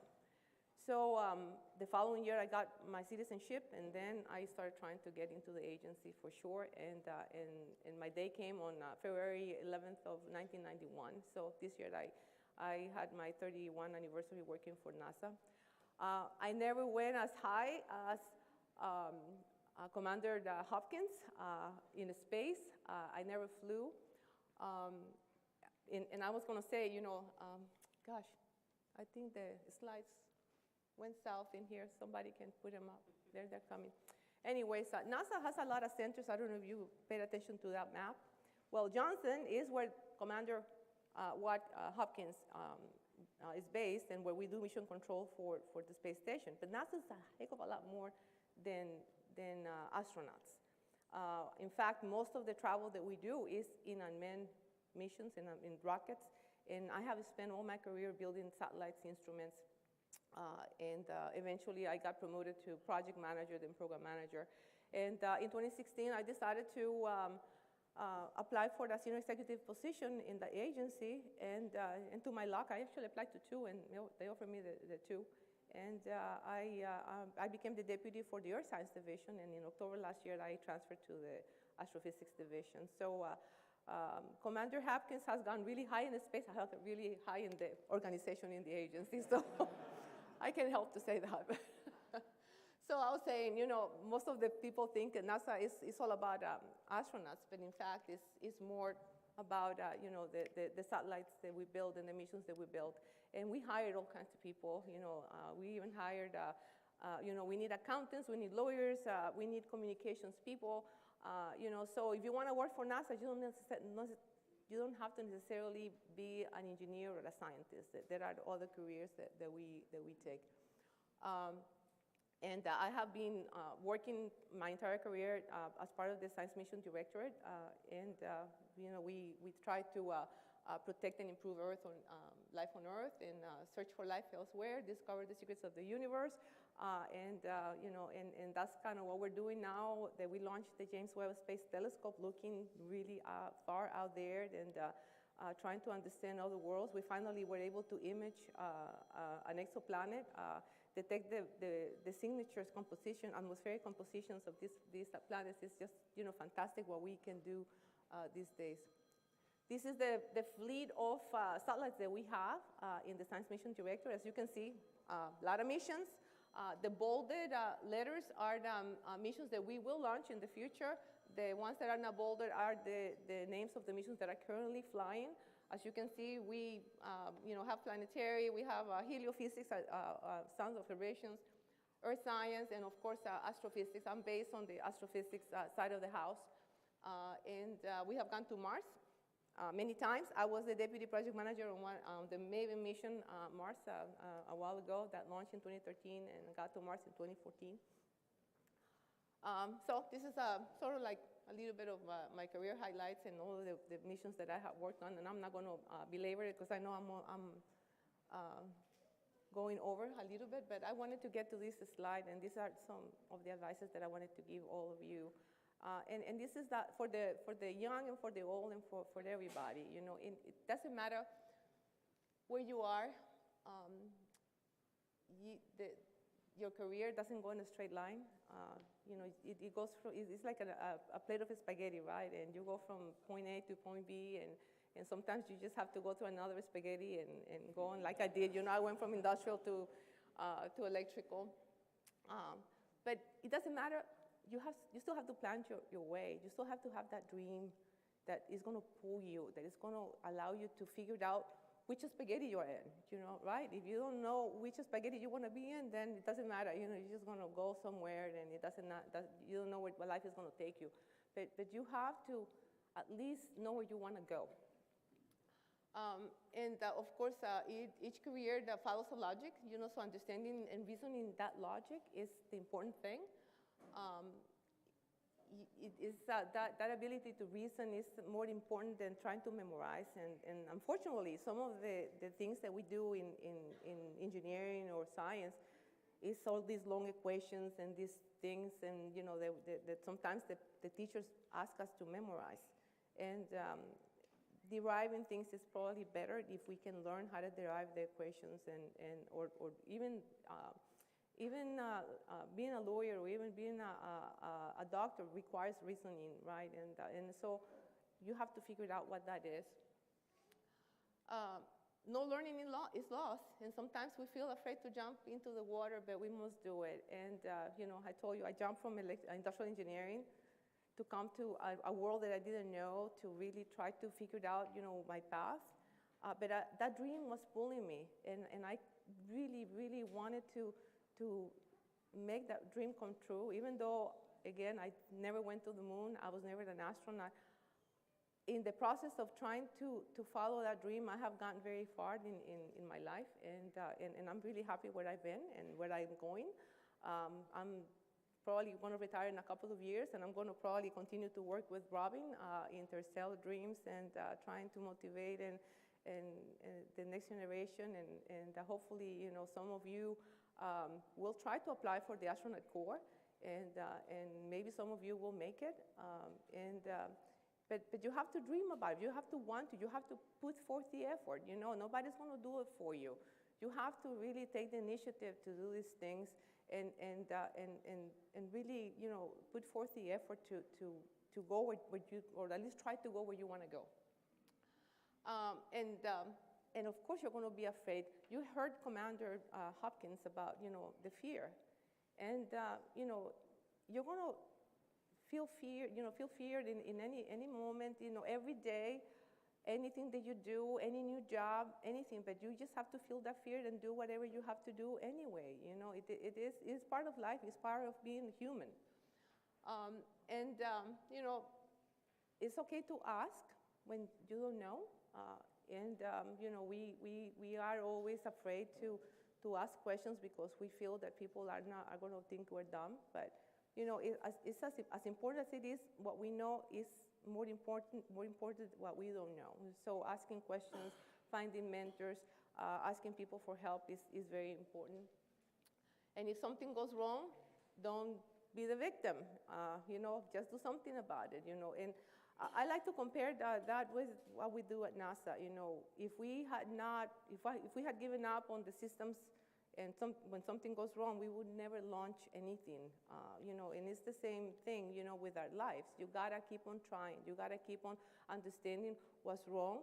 Of course, if you keep doing the same thing and expecting different results, that's not good either. You gotta keep on trying and trying to figure out why things are going wrong and figure out what you need to change. Sometimes it's your attitude that needs to change. In the end, whatever you do, you have to be determined and committed to your dreams, even if you never reach them. And just keep on going and keep on trying, and never give up. I still want to go to the moon, and you heard that William Shatner went to the moon, right? He was 80 years old. I'm only 60. I still have time. So the future. The future space exploration is dependent on all of you. It is not just NASA. It is not ESA or JAXA, or it's everybody in this world. The humankind will go to the moon. The humankind will go to Mars. There's no doubt in my mind, and I'll probably be dead by the time we colonize Mars or something. But we will do it because that's the human race. That's who we are. And technology has advanced so much in the last, 50 years in my lifetime. I've seen things that, starting with a punch cards behind a closet, with a mainframe computer, to the phones that you have on your hands. I mean, it's in my lifetime. That's what we have. It is incredible, and I cannot even imagine the future that you all, will have in the next 50 years. But you're going to get to see things that, I can only dream that I could see. So this enterprise that we're doing requires everybody's thinking, everybody's effort, and more than anything, not giving up, and not giving up on our interstellar dreams that we have, that we should have, that we need to have. And so I don't know if this is going to work. Probably not, depending on the computer. It's a launch, and I wanted you to see it, but I don't know that it's going to work. Let me see if this is a PC or a Mac. They probably did not enable there is a little thing to enable, to play it. But anyways, I'm sorry about the launch. I wish you could see it. is fabulous, and it's a SpaceX, and they recovered the booster and everything. We put a lot of cameras on that launch. So anyways, don't give up on your dreams, and if you don't have a dream, start thinking about what dream do you want to have, and start planning your path and how you're going to achieve it, and don't give up. More importantly than anything, never give up at the first no, and keep on trying. So thank you for listening.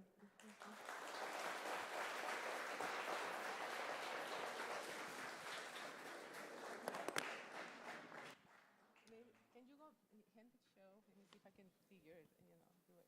Oh, see, this is why. There you go. Okay. Here, I got it. Wait. Oop.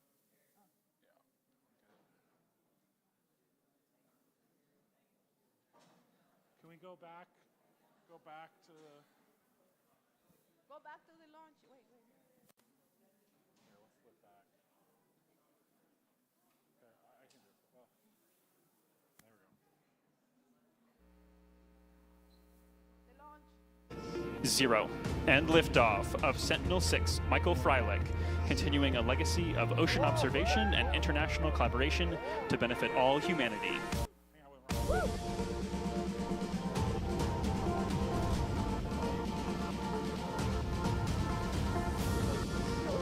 M1D propulsion is nominal.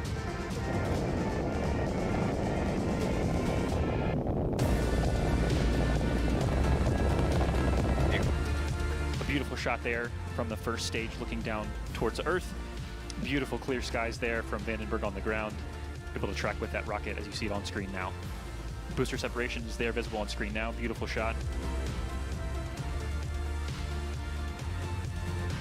Stage 1, boost pad burn is started. Here it comes. There it is! So perfectly, just hovering. There's the sonic booms we talked about, and touchdown. The entire world is expecting great things from Sentinel-6, and I know that you Let's give will another round of deliver. applause for Sandra Go Kaufman. Sentinel-6.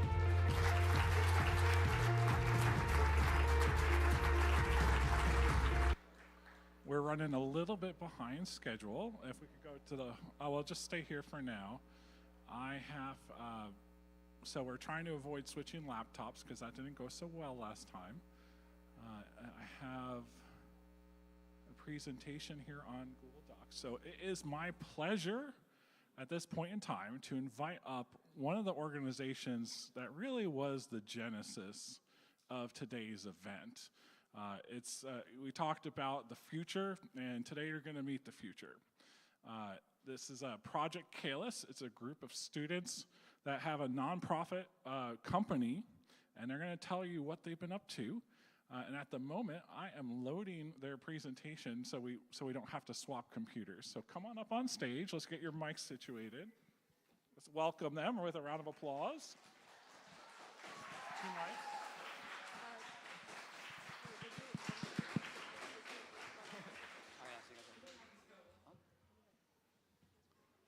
And there we go. All right, so I just have to switch it over to the other desktop. Bear with me.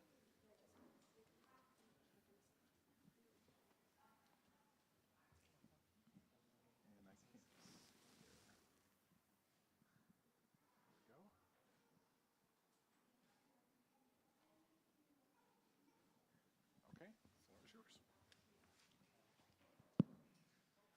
All right. Hello, everyone.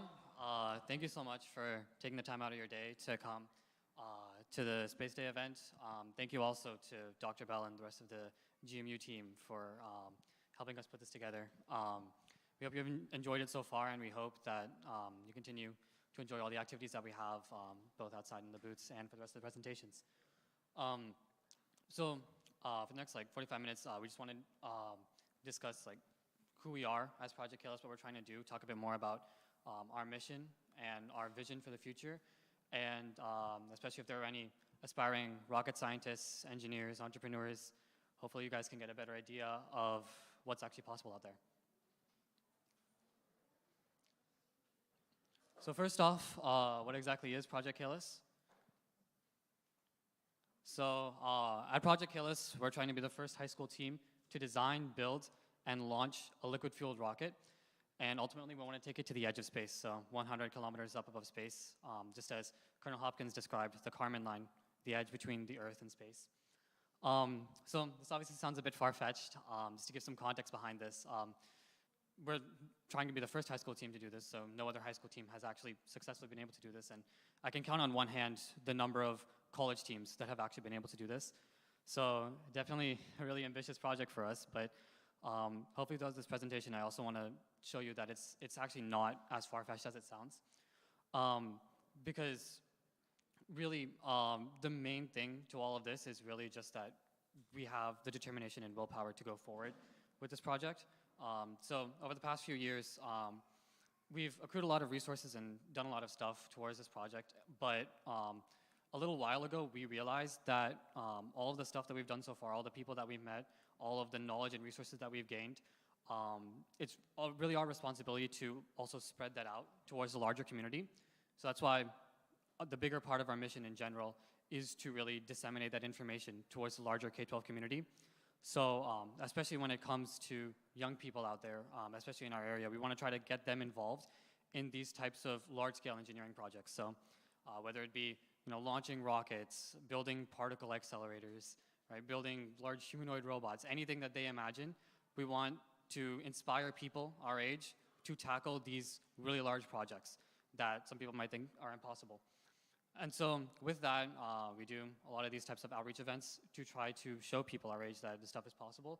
And along with that, we also realize that for a lot of people, the base level of opportunities and resources just aren't there for them to engage in these projects. So a lot of what we also do is improving access, STEM access in the K-12 community, especially at the elementary school level. We try to do a lot of, as you'll see in the presentation, tutoring camps, a lot of that free nonprofit outreach type of stuff. So just to introduce ourselves, my name is Aditya. I'm the president of Project Callisto. I'm Eric. I'm the vice president of the technology sub-teams. I do not. Oh, it is working. I'm Richa, and I'm the vice president of operations. I am Jessica. I'm one of the co-propulsion leads. I'm Harika. I'm the lead avionics engineer. And I'm Megan. I'm an event outreach lead. So yeah, this is a picture of our team. Currently, we have over 50 people on the team, and we've been working on this project for over 4 years. And this is obviously a really big project, so we plan on continuing on doing this for the years to come. This is something that we don't envision really coming to a halt, never. This is something that we plan on continuing throughout the years, expanding. Even after we launch a rocket to 100 kilometers above space, we still have a lot more things planned. So along with this, I also want to really quickly talk about some of the people that we work with. So with a project of this scale, we're obviously trying to not go on it alone. We have a lot of wonderful people that we work with. So first, I just want to talk about our board of directors who help us out a lot with what we do.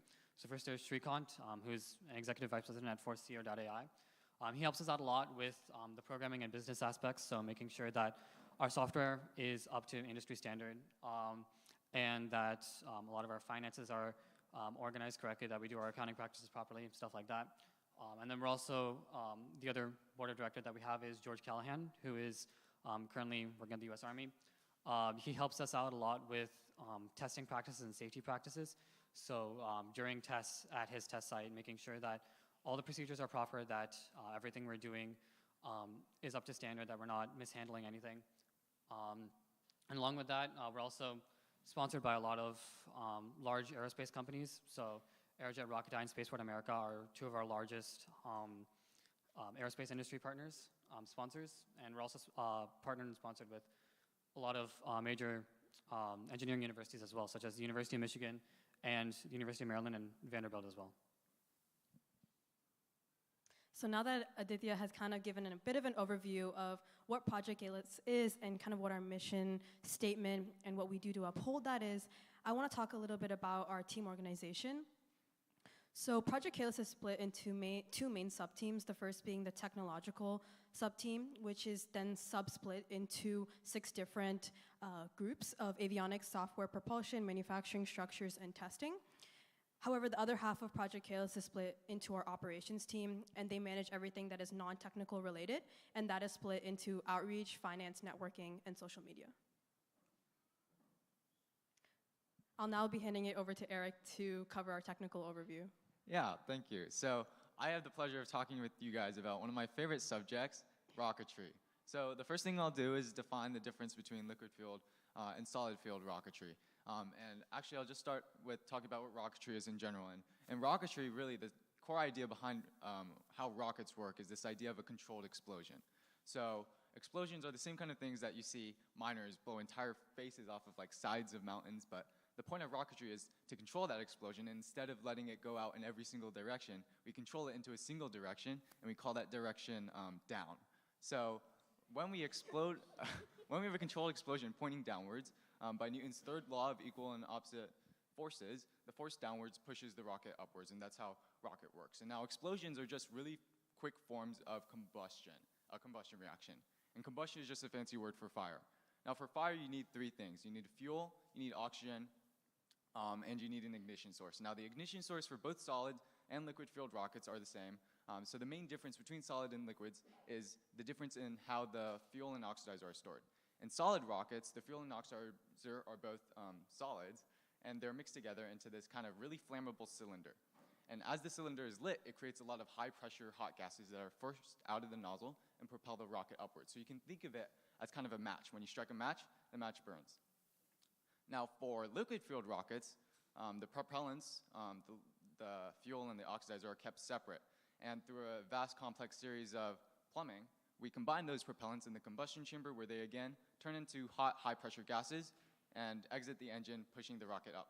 So if we go back to the example of a matchstick for a solid-fueled rocket, we can compare the liquid-fueled rocket to a barbecue lighter, for instance. Now, a barbecue lighter is much more complex than a matchstick, and in the same way, a liquid-fueled rocket is much more complex than a solid-fueled rocket. However, the advantages of liquids is immense. So liquid-fueled rockets are generally much more efficient than solid-fueled rockets, although solid-fueled rockets are generally considered more powerful. Liquid-fueled rockets can take payloads farther than a solid-fueled rocket can. Another major benefit of liquid-fueled rockets is that they're easier to control.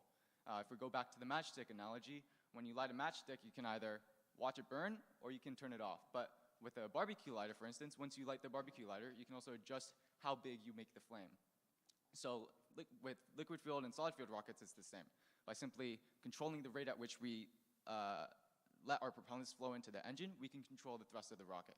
And this allows the rocket to be much easier to control, and it can put the rocket on much more complex trajectories, such as the International Space Station or even the moon. Yeah, these are the same rockets built by SpaceX, Blue Origin, and other aerospace industries. These are the kind of rockets that got Commander Hopkins up to the ISS.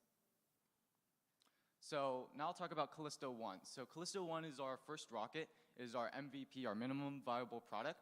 It's a preliminary technology and basically demonstrates that we're able to get a rocket off the ground. Because of this, it's designed to reach an altitude of only 2,500 feet, which is just a fraction of our target goal of the Kármán line at 100 kilometers. Callisto 1 is powered by our AFLEX 1C engine, which is an ethanol-nitrous engine, the ethanol being the fuel and the nitrous being the oxidizer in this combustion reaction. Now, Callisto 1 is designed for manufacturing ease and safety. So the design decisions were meant to optimize costs as well as make it easier for us to manufacture.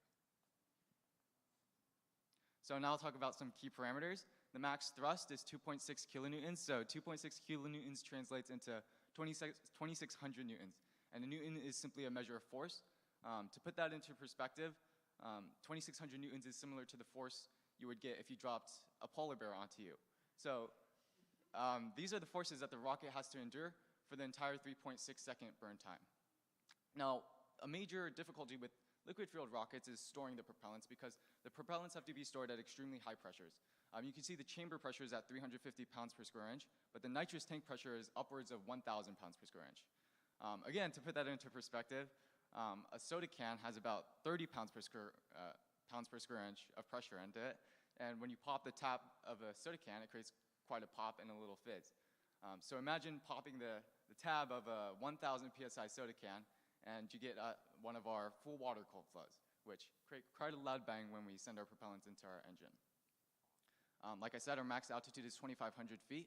The dry mass of the rocket is 90 pounds, so this is the weight of the rocket without any of the propellants loaded, and the total mass is 100 pounds. So this includes the propellants, the propulsion system, as well as our payload, which for our first launch will be a simple electronic system, which will allow us to get valuable information from our altitude, as well as cameras to prove that we actually got the rocket up in the air. We have a nitrous tank size of 4.3 liters and an ethanol tank size of 3 liters. The rocket diameter is 5.25 inches, and the rocket height is 11 feet, which is much taller than I am. Next slide. Now I'll pass it over to Haruka to talk about our technical progress and where we are right now. Hey guys. So this is the progress we've made so far towards achieving our goal. This is our test stand, the culmination of our last 4 years of work at Project Callisto. As you can see here, the structure of our test stand is built to hold 4 tanks. Our K-bottle, as well as 3 other tanks to hold our propellants and oxidizers. Our K-bottle is what releases nitrogen into our propulsion system. This is what enables us to test out our plumbing, which is what is going to be in the rocket and allows our propellants and oxidizers to go through the optimum path, to go through our triple MPV, as you can see over here. That is the final point before entering our injector and going out through the bottom to allow our rocket to go upwards. We also have our electronic system on the test stand. This is our electronic system, I believe last year, and it includes our test stand PCB, which allows us to receive sensor information from the test stand. As you can see here, there are some pressure transducers, and we have thermocouples on our test stand as well. It also allows us to actuate valves, which are what allow the propellants to flow through our system. And our test stand is also what we use to test out our full water cold flows, as Eric mentioned earlier, which is when we pump water throughout our system and allow to test for any leaks or to see how far our system can go. This is our 3D printed rocket prototype. As Aditya mentioned earlier, one of our missions at Callisto is to inspire the next generation to pursue their passions. And our 3D printed rocket prototype is what allows us to bring to outreach events and show people what our rocket will look like in the future, as well as see something that embodies Callisto as a whole, as well as our test stand. And now we'll look at the electronic system. This is our integrated electronic system. This is what we would put on the test stand. It was in the picture before, and you can see it in much clearer detail now. This is our test stand PCB. It allows us to receive sensor data from the test stand, as well as send actuations to the valves. Actuations are basically what open the valves if they're normally closed, and close the valves if they're normally opened. As you can see, the relays over here, which are the red boards with blue pieces on them, are what sends the signal to actuate the valves. These are 2 pictures of our electronics box, which is what contains our electronic system to make sure it's weatherproof as well. The electronic system that you see tested here, it needs to be controlled by something, right? So as you can see on our next slide, our launch box is what we use to control the electronic system. Here we have a bunch of switches, as well as our key switch, to basically turn on the launch box, or arm it. It sends a signal through an Ethernet cable to the test stand, which is what allows us to actuate valves. Our data, which we send from the test stand through our XB, which is this little radio module right here, is sent to our ground station, which is what receives the data and displays it so we can see exactly what's going on in our system. So that's it for the electronics overview. I'll be handing over the mic to Jessica to discuss propulsion. Hi guys, I will be giving a propulsion overview, so thank you Haruka for the handoff. Next slide please. So propulsion basically focuses on the design of 3 main components of our system. So these 3 components are our plumbing, our injector, and our engine. So basically how these 3 components connect to each other are the purpose of the plumbing is to deliver the propellants, the fuel and the oxidizer, in a pressurized state to the injector. And this injector will basically inject these propellants into the engine, where it will be lighted on fire and it will produce hot gases, which will produce thrust. So the diagram that you can all see here is called a plumbing and instrumentation diagram. So this, you can say for short PNID. So this diagram basically depicts our plumbing. So you might find this diagram a little bit familiar. So it basically is everything that is on our test stand, as Eric and Haruka kind of went over earlier. So basically, there are two towers in the plumbing system, that being the nitrous tower, which is our oxidizer, and the ethanol tower, which is our fuel. So the plumbing basically has a couple of things that you might want to notice. So you can see a couple of rectangles in the middle. These are our tanks. So what the tanks do are they basically just hold our propellants. So for example, the nitrous tower would hold the nitrous, while the ethanol tower would hold the ethanol. So, and then the other thing to keep in mind are the kind of triangle-looking things around the diagram. So what these are valves. So what valves do are things things that open and close that kind of regulate where our propellants do flow. And the circular symbols on the PNID are electronic sensors. So these are made up mostly of pressure transducers, which measure the pressure, and thermocouples, which measure the temperature. Okay, so now these two diagrams that you can see below kind of really illustrate what the second two main components of propulsion are, which are the injector and the engine. So these two are screenshots of ANSYS simulations, and what ANSYS simulations are, basically they can show us what it will actually look like in kind of a controlled environment without needing to do it physically ourselves. So it really helps us get a visual representation of what our system will look like when we actually fire the engine, and it just helps us verify our calculations. So as you may be able to see on the picture to your left, that is actually a picture of our a part of our injector. So what this is two orifices. So what orifices are two holes pointed towards each other, and what travels through these two holes are the liquids. So when these liquids are pointed towards each other, they kind of collide with each other and do this thing called atomization. So what atomization is when the liquid particles break down into smaller liquid particles, and why this is important is because it is easier to combust this way. So this ANSYS simulation basically just shows us what it really looks like for only two orifices of our injector colliding to each other. It really verifies our calculations for what angle to point these orifices at, and yeah. So the second picture is actually an ANSYS simulation of our engine. So our engine AFLEX-1C, as you might be able to see near the right-hand side, is a converging and diverging side. So what this converging and diverging thing does is that it so when hot gases are combusted and hot gases are produced, this converging and diverging section, called the nozzle part of our engine, accelerates these hot gases to supersonic speeds. And this acceleration really creates the thrust that propels our engine up. And now I'll just hand it off to Adi to talk about software.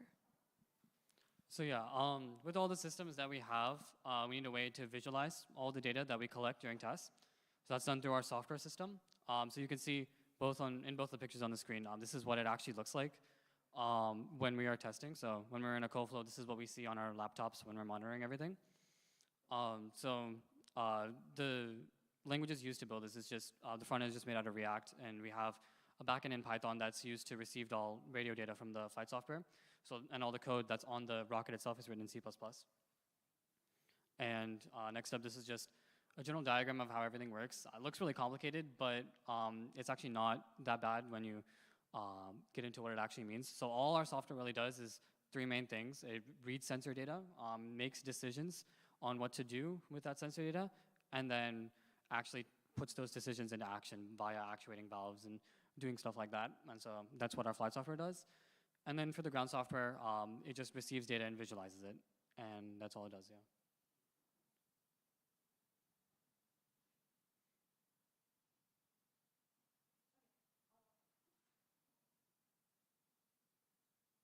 Hello.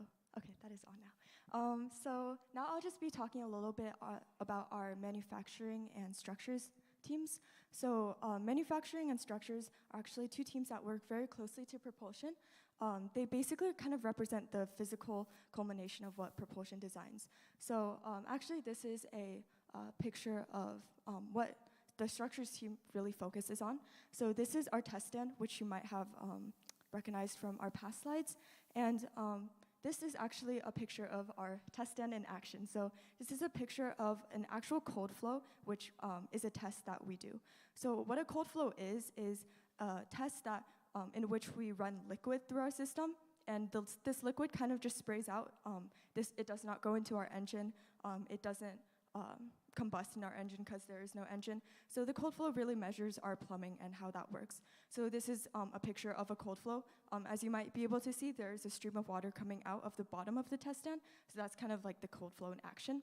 So yeah, Haruka talked a lot about how the test stand works, but basically the reason why we have a test stand is to really organize everything in a way that is easy to fix and easy to be tested and easy kind of just to see visually. So you might be able to see that the plumbing is in a very kind of geometric pattern. It's very kind of spread out. It's not very condensed. But this is because this is the way we kind of do it so that it's easier to fix. So it's easier to take things off and on and to tighten things. And it's just overall easy to see and to troubleshoot any problems. So the second very important part that Structures does is the engine mounting. So we need to mount the engine whenever we do the static fire. So what the static fire is when we run propellants through our system, the actual propellants, so nitrous oxide and ethanol through our system, and this basically goes into our engine and then combusts. So it's kind of like a rocket launch, except it is on the ground. So the purpose of the static fire is to basically measure the thrust and to make sure that our system works before launching the actual rocket. So what the engine mount does is it elevates the engine from the ground, and it provides us a way to measure the thrust. So as you can see, what this engine mount basically is it's an I-beam that is stuck into a hole into the ground, and it's filled with concrete. So, and then the second notable part of this engine mount is that it has load cells, which are you can kind of see the S things that are connecting the engine to the I-beam, and these load cells, these S-shaped things, measure the thrust of our engine when we do static fire. And now I'll talk about the manufacturing subteam. So the manufacturing subteam, one of the great things that they've been doing over the past year is actually manufacturing our engine. So you can see, like throughout the slide, there's a ton of pictures of our manufactured engine, so I'll just walk through them step by step. So screen is a little bit flashy, but hopefully you can see it. On your bottom left-hand corner for this one, this is actually a picture of our manufactured injector. So if you recall, the injector is basically what sprays the two propellants together. So you can see kind of the ring of holes around the center of the injector, which is kind of a metal plate. And these holes are angled towards each other so that the liquid streams will hit together, and that will create atomization. So the second thing that is notable on this slide of pictures is on the top left-hand corner. Basically what this person is holding right here is our nozzle. So if you recall again, the nozzle is the part of the engine that converges and diverges, kind of like an hourglass. So the purpose of the nozzle is to accelerate these hot gases to supersonic speeds. And I kind of forgot to mention this kind of practical application, I guess, for you guys to better understand it. So essentially, to understand why this converging and diverging part accelerates the hot gases is because imagine you have a simple garden hose. So the garden hose sprays water, but if you pinch the garden hose around its kind of neck part, the kind of water streams out faster. So that's essentially how the nozzle works. And on your, I guess, top right-hand corner, that is actually a picture of our manufactured engine. So that is basically the engine without the injector. So at this angle, you can really clearly see the combustion chamber, which is the part of our engine that is basically a cylinder. As its name suggests, the combustion chamber is where the combustion happens in our engine. And this combustion chamber is connected to our nozzle, which we just talked about, and that is what makes up the engine as a whole. And at the end, we have on your bottom right-hand corner, that is a full rendering of our engine. So as you can see, it has the load cells that we talked about before, and it just has the engine at another angle. And the middle two pictures are just pictures of the other components at different angles. So yeah, so that's the manufacturing subteam. And I'll hand it, oh, actually that's still me. Okay, so I'll just talk a little bit about our progress in testing. So these two videos that you see here depict our progress on our water cold flows. So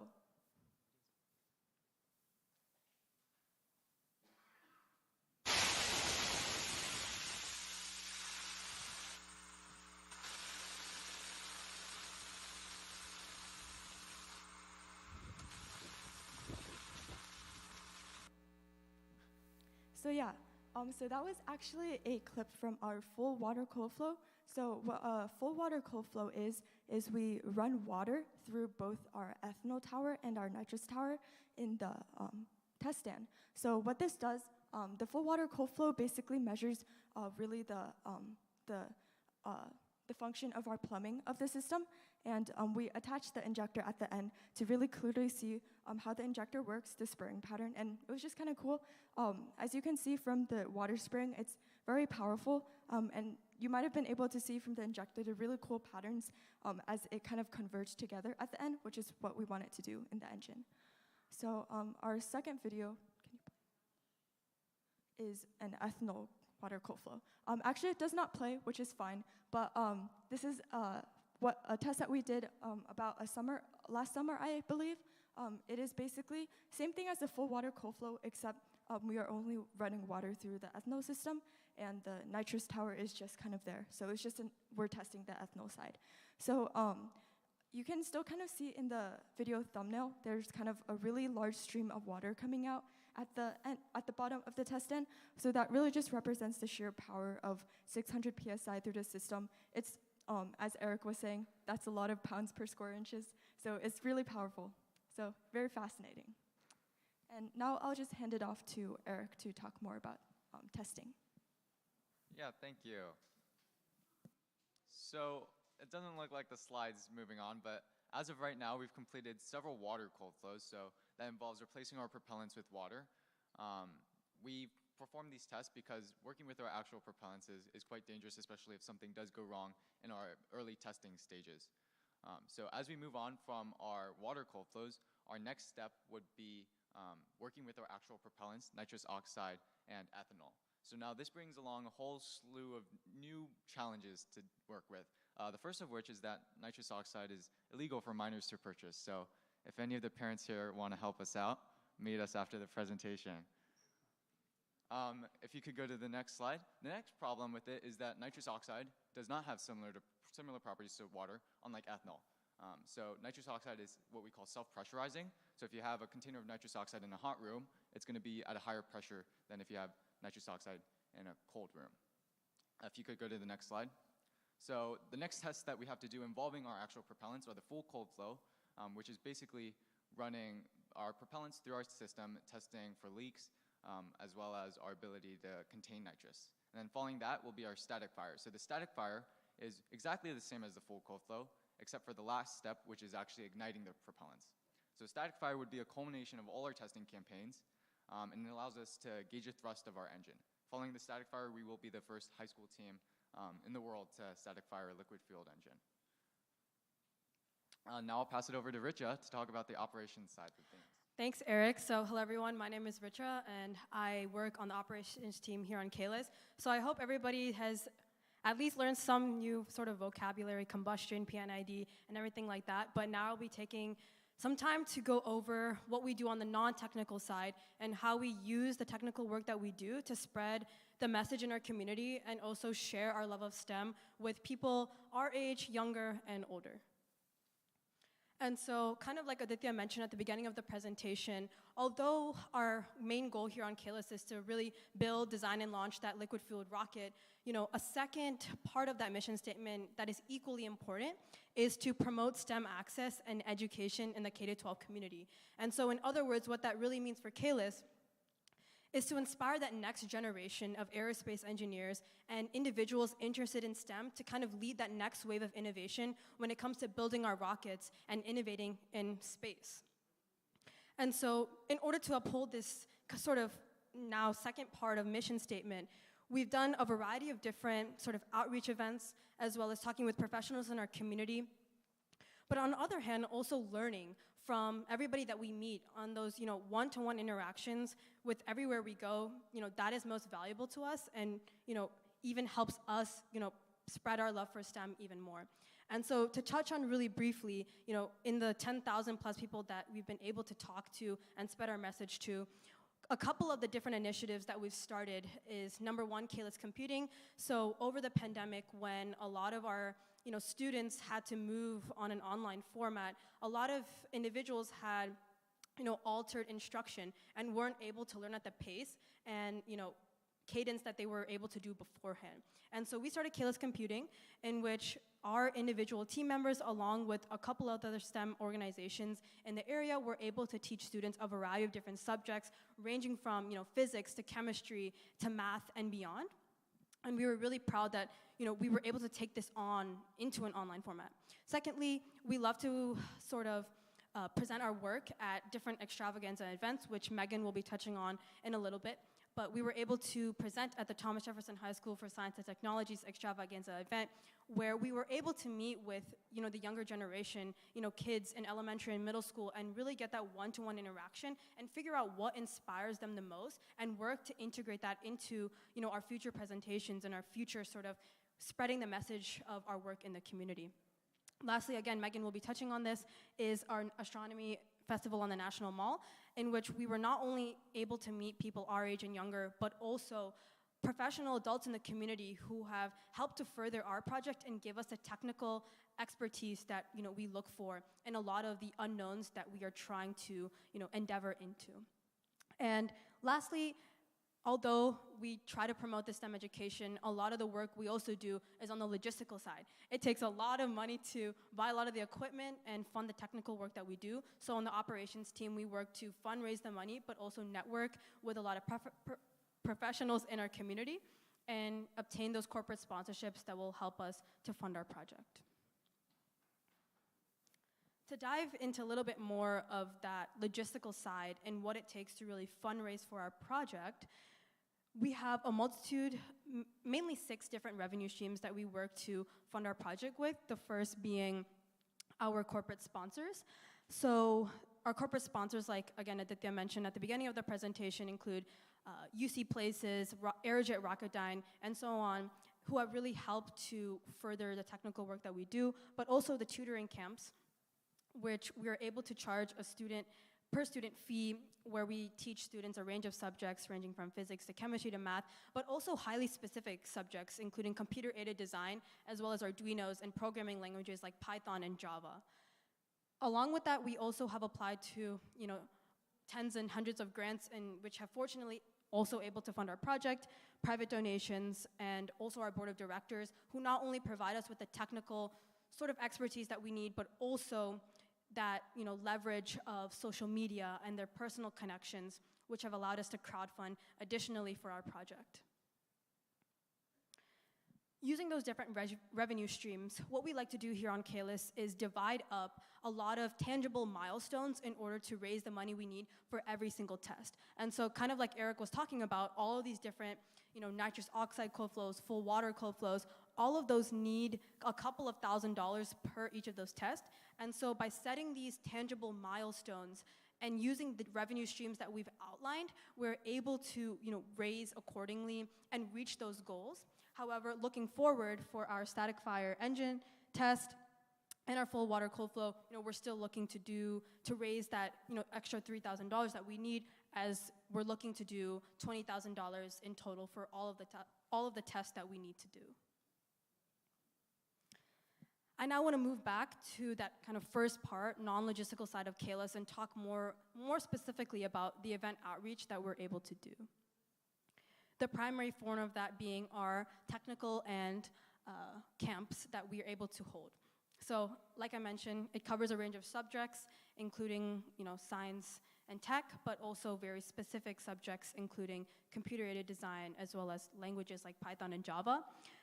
What we do for these camps is that we hold very intensive 1 to 2 weeks instructional periods where members on our team specifically will be going out and teaching the students. And so we look for members on our team who are very specialized or most comfortable with these areas, and they're able to then go and teach on, a first-hand basis, working with these sort of subjects on a day-to-day.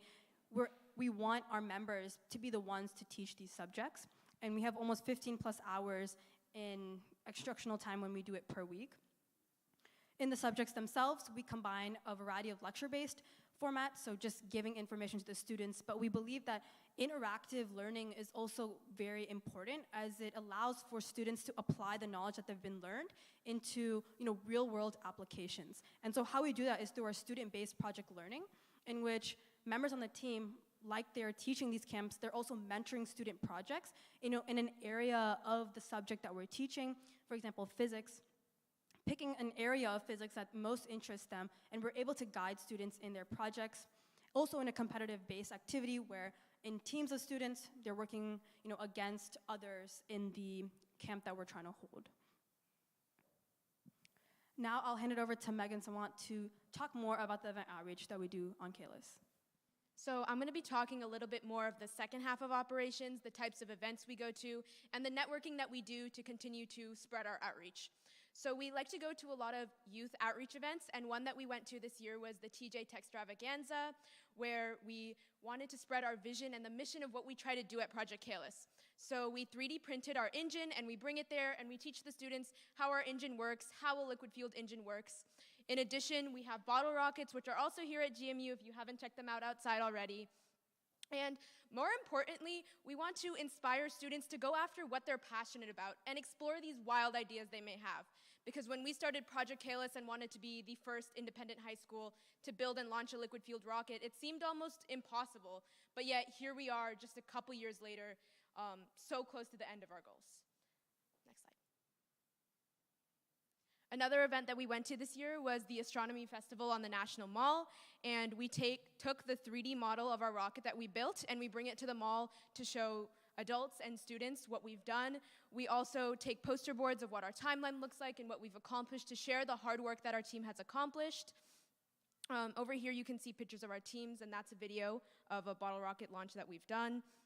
And we also go to these types of events to engage with the students in our community, but also the other professional adults in our community who can give us feedback on the work that we've done. So next I'm going to talk about networking and how Project Callisto wants to continue to grow. So first, we have a youth outreach program called Reach for the Stars, where we partner with FCPS schools and libraries to hold many lectures and sessions that talk about rocketry, chemistry, the basics of circuitry, basically anything you need to start learning about how rockets work. In addition, we continue to get our financial support from our sponsors. We apply for hundreds of grants, and we have donations and fundraisers as well. In addition, our board of directors always helps us by giving us feedback on the projects that we've done and ways that we can expand. So we want to continue to expand our board of directors as they help us a whole lot. We also want to gain technical expertise from the other College E8 teams in our areas, as other colleges have done that before. And we also want to continue to hold youth outreach events and continue to share our rocketry activities. So next I'm going to talk about social media and a bit of how we do our digital outreach. So we have over 600 plus Instagram followers and over 7,000 TikTok followers. We also have a YouTube channel where we post vlogs of what a daily meeting may look like, or shorts on different KLS activities that happen. We also always live stream the tests we do, whether they're the cold flows, and over here is one of the cold flows we did a couple years ago. Yeah, and in addition, over here on the right, you can see our Instagram, and this is where we do weekly technical updates on what we've accomplished to share our successes, and some of this includes finishing our launch box or adding new valves to the test stand. And over here on the left, you can see what our YouTube channel looks like currently, and here we explain to our viewers what a recovery test is, what a cold flow is, kind of explaining the work that we do at Project Callisto, along with our live streams and mini shorts. And that's the second half of operations. And our goal is to really help promote the technical side and promote all the things that we've done before. So with that, I'll pass it over to Richa for conclusions. Thank you, Megan. And so this concludes our portion of our Space Day presentation, in which we were able to talk through our technical and operations overview. At this time, we'd love to take any questions. And again, we really appreciate Dr. Bell and Dr. Plavchan for the opportunity to come and present today.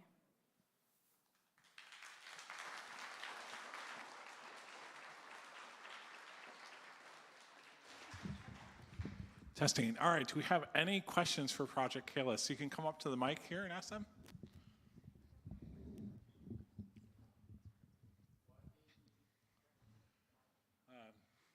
Just yell it, go ahead.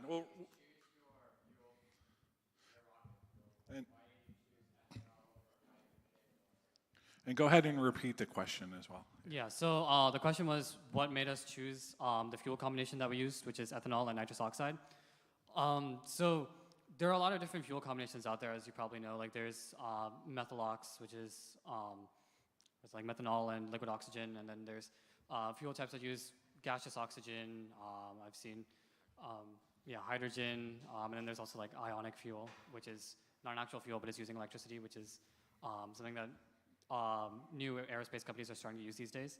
But the reason why we chose ethanol plus nitrous oxide over all of those different combinations is because for most of those combinations, like for example, anything that uses liquid oxygen is cryogenic, and cryogenic is a really big pain to deal with because that means that you have to take the liquid oxygen and keep it at really low temperatures for a really long time during tests. And that's, first off, really expensive, and second off, just a pain to keep stuff at that low pressure for that amount of time during tests. So ethanol plus nitrous oxide is probably one of the easiest fuel combinations to use out there, just because one is really readily available. You can purchase both ethanol and nitrous oxide really easily. Like for us, ethanol can be purchased on Amazon, and nitrous oxide, there are like gas companies near us. Like there's one called Roberts Oxygen, which literally sells nitrous oxide in canisters. So really easily available, not that difficult to work with, so nothing cryogenic, nothing really special in terms of handling procedures either. You can just buy the tanks and then hook them onto your system and then use it as long as everything's clean. So yeah, just very easy to use. It's probably the easiest combination to use out there.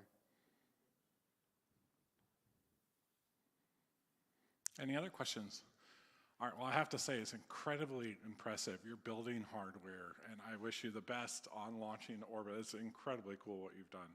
So let's give Project Callisto another round of applause.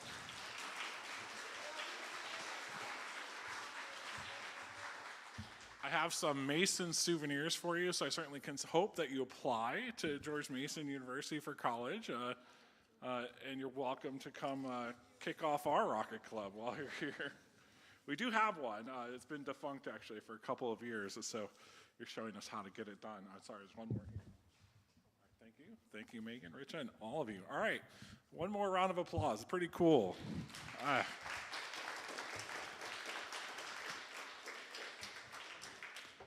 Actually building the rocket. That's awesome. All right, so we got 2 more talks for tonight, and thank you all for sticking around. Just as a reminder, there is a food truck outside and other food options available on campus, and we have plenty of activities just outside over here, outside the hub and inside Research Hall.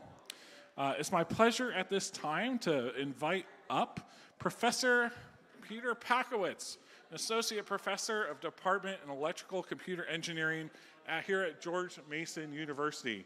And I'd like to apologize for the flickering screen. This projector apparently doesn't like science so much, but thank you for sitting through that. All right, Peter, the floor is yours.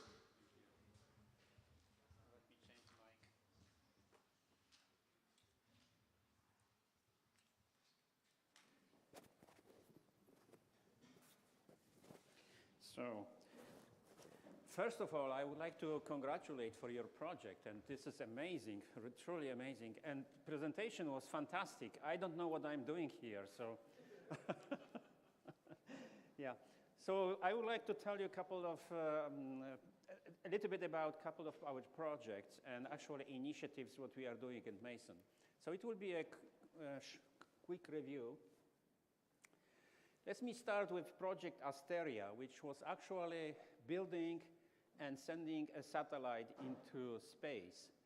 So we actually have the project's objectives was to promote space engineering and carry simple experiments on low Earth orbit. And we participated in this program from February 18 to spring 19, a couple of years ago. There was actually a senior design project for students from 3 departments: electrical and computer engineering, mechanical engineering, and systems engineering.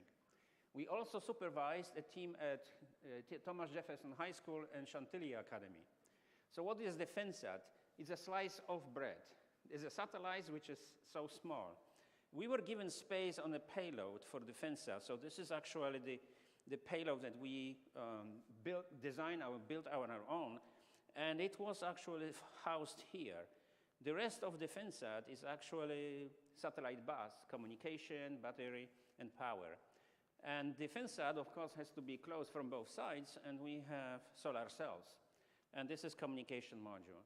So all of those FinSat were stacked, 32 of them, into such a batch, and put on the Antares rocket of Northrop Grumman, somewhere around here. This is a little bit more about it.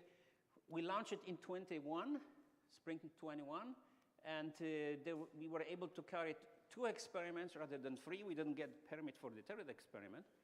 Yeah, that was kind of a very administrative procedure to get those permits. So the first experiment was about battery thermal shielding. You know that in space it's very cold, actually, so we need to figure it out what are the best methods for battery shielding, and here is actually this module. And also power architecture comparisons. So students were looking at 2 different ways to extract energy from solar cells in space, and they got those type of graphs. The picture right here, what you see, this is actually the team of 14 students, as I said, from all 3 departments. We are building labs, we are building instruments, we are quite active in this field. If you want to build satellites, you need to have environment, you need to have an infrastructure. So we have CubeSat Engineering Lab. It's dedicated to development of testing of CubeSats. And what is a CubeSat, first of all? It's a very small satellite. It's one unit is called 10 centimeter cube, so it's about this size, up to 1 kilogram mass. And you see the picture here. This is 3 units. This is 12 units. So 1 unit can be scaled up to 12 units. Small, but unbelievably powerful. This CubeSat was actually flown to Mars, 2 of them. They fly by on a support mission. So we developed a number of stations. This is acoustic vibration station. So you see it's a chamber that we can blast sound against a satellite, and we can have pressure up to 140 dB. We have mechanical shaker for vibration testing.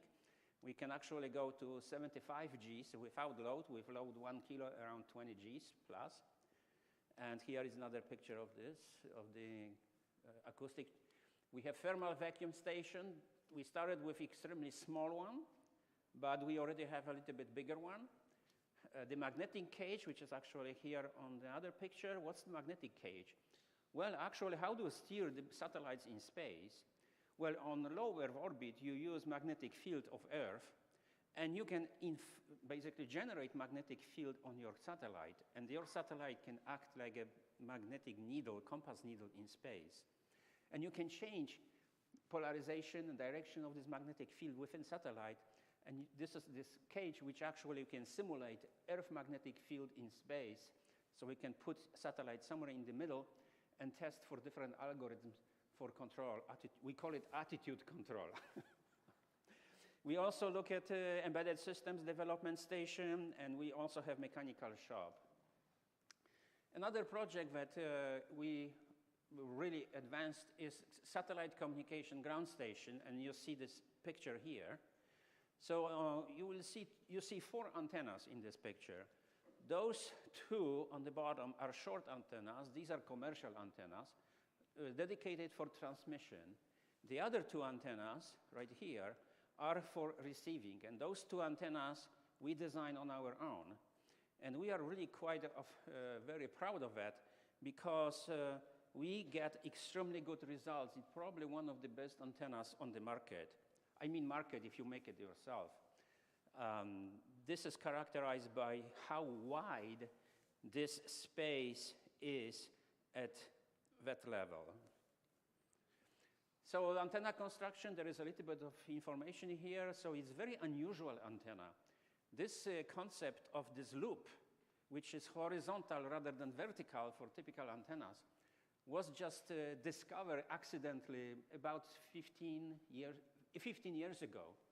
And this caused, or actually provides that the antenna is low noise. There is a lot of noise around. For example, your cell phone, always generates some electromagnetic waves. A little bit more idea how we mount it. So we try to eliminate any metal around. So this is fiberglass. This is also how we connect coax cable to the antenna. And testing diagram is pretty good. Again, at this level, 30 dB, we would like to have as wide this space as possible, which we actually achieve. We build our own amplifiers, so actually this is our own design. This is another design, and this actually plate goes on the antenna on the roof of engineering building. You will see those amplifiers, our own designs right here and right behind. So we have, including also filters. We are actually proud that we have a 9-meter dish at George Mason University. It's right behind this building, okay? And a couple of years ago, I was told that the dish is going on a scrapyard. 30 years old. The main reason was that this building was absolutely in horrible state. And I said, absolutely no, it's impossible to remove this dish. So we try to convert it into an instrument that students can actually use. So we get donation from the sponsor. We got donation from actually GMU Instructional Foundation, which owned the dish. The cost of demolishment was transferred to us, and we also got donation from CACI. And this is actually what actually happened. So we painted it, okay, and we put a new building. It's already there. We just received this building this semester, at the beginning of this semester. So this is actually current state. And what we are going to do, we are working on it, it's actually guidance system. The dish was dedicated for communication with a geostationary satellite, so the satellite is constantly in one point, so you don't need a kind of real-time steering of a dish. So we have senior design project going this semester and next semester, which actually develops a steering system or guidance that we can point this dish. And where are we going to point this dish? That's actually very interesting. So what are the applications? You heard about a lot about travel to the moon, travel to Mars, and this is what we are actually going to do, pointing toward the moon, listening to the signal. There is also organization, AMSAT, it's Amateur Radio Organization, which will put a radio or lunar gateway, so this station cruising around the moon. So we will be able to get relay. Basically, the station the radio will function as a relay. We will be able to receive pictures, communications from the astronauts. Anything going to moon, landing on the moon, and in the future also with Mars. Another interesting aspect is actually listening to very weak signal coming from deep space. And as you probably heard, Voyager 1 and Voyager 2, they already left the solar system. And some people actually can get the signal. And you can basically decode the signal. This is still old technology. It wasn't encrypted. So you are able to do that. Another idea is actually look at any other probes, deep space spacecrafts, like, for example, NASA DART, which was supposed to be smashed against asteroid. Another, what we are interested in satellite signal intelligence. You probably heard that amateur astronomer discovered that one of NASA satellites was still alive. However, it was pronounced dead a long time ago. So we would like to listen to a number of objects in space and see what is happening. Another interesting subject is, we call it space games. There was a time when actually Russian satellite was chasing American satellite. So we would like to know what actually happens during these games, just listening to RF signal, radio frequency signal, and understanding what kind of sensors they activate, what kind of communication. You can actually get a lot of information from listening to the signal. However, this is the most interesting for us. Communication by reflection of a signal from the moon. So you can just imagine that we are here in Fairfax, and this station is, for example, in Japan, Asia, or Europe. So we can send a signal and say, hello, how are you doing? And a little bit, teeny tiny fraction of that, because moon is not a perfect dish, we can say, to reflect the signal. It comes to someone else. So she can understand what's the signal and send their own message to us. It's a very challenging competition, actually. There is a community around 200 people in the world that they have constant competitions. So we would like to compete, basically be active in this area. We also have a number of educational programs. So we have courses at undergraduate level and graduate level. We have concentrations on space-based systems. And we also have a variety of topics that are covered in those courses. For example, we teach about satellite bus. It's more all infrastructure of a satellite that is needed for the payload to function. So it's electrical system, electronics, embedded system in the sense of microcontrollers and so on, and also communication. We also offer a small satellite engineering certificate for graduate students who are not specifically in the engineering area, like electrical and computer engineering. And everything which we are actually looking at in the sense of satellites are CubeSats, because the cost of launching is much, much smaller for those teeny tiny satellites. Even we think about going into 5-centimeter standard, which is promoted for universities. So this is all what I have.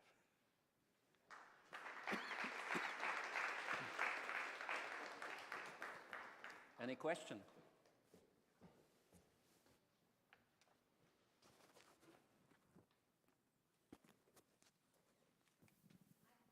Tracy, go ahead.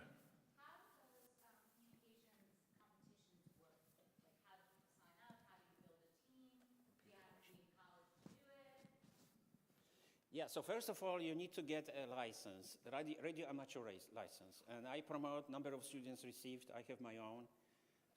Then you basically use equipment, or you build, mostly we as engineers, we build equipment our own. We don't want to buy everything, we want to build it. And then there is actually a newsletter of the organization, and then they announce those competitions. So how do you compete? What's the score?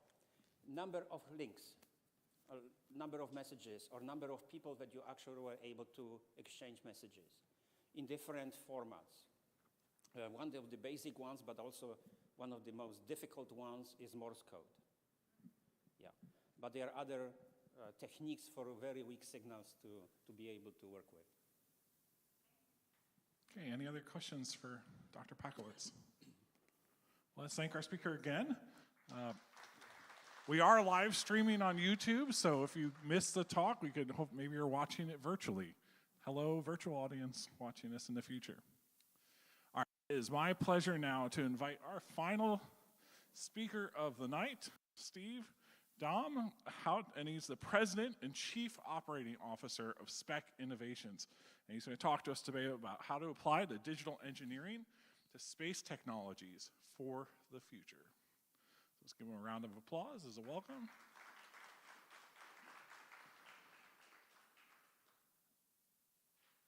And here you go. The floor is yours. Great, thanks. Want to use the? I'll use the hand mic. That's fine. I wanted to go and talk a little bit about some of the things we've been doing and give you a little background on me as well. So just so you know, I actually was a student at George Mason University. In fact, it was George Mason College when I started, that back in 1970, okay? And so I actually had been a lifelong interest in science from reading Tom Swift and comic books. Do Do you guys do comic books at all? Read comic books? No? No? Yeah, okay. Marvel? Yeah, okay. And particularly Iron Man, right? So we know Iron Man. And so very interested over that time. And Star Trek actually got me to think about particle physics. Why? Matter, antimatter, right? And what is that? And I didn't know what it was. And so I learned about that, and I spent time studying it. And so I had a great physics class in high school and decided to do physics as my science. And ended up at George Mason. Many people were thinking it was a 2-year thing and you'd go to another university. No, George Mason is a wonderful university, one of the best in the country, okay? You get a great education here. They are very helpful. We did cutting-edge things back when I was there. And they are still doing that today. So I actually got my PhD in physics from the University of South Carolina. Did my research work at Los Alamos National Laboratory. Okay, now how many of you know what Los Alamos National Laboratories does?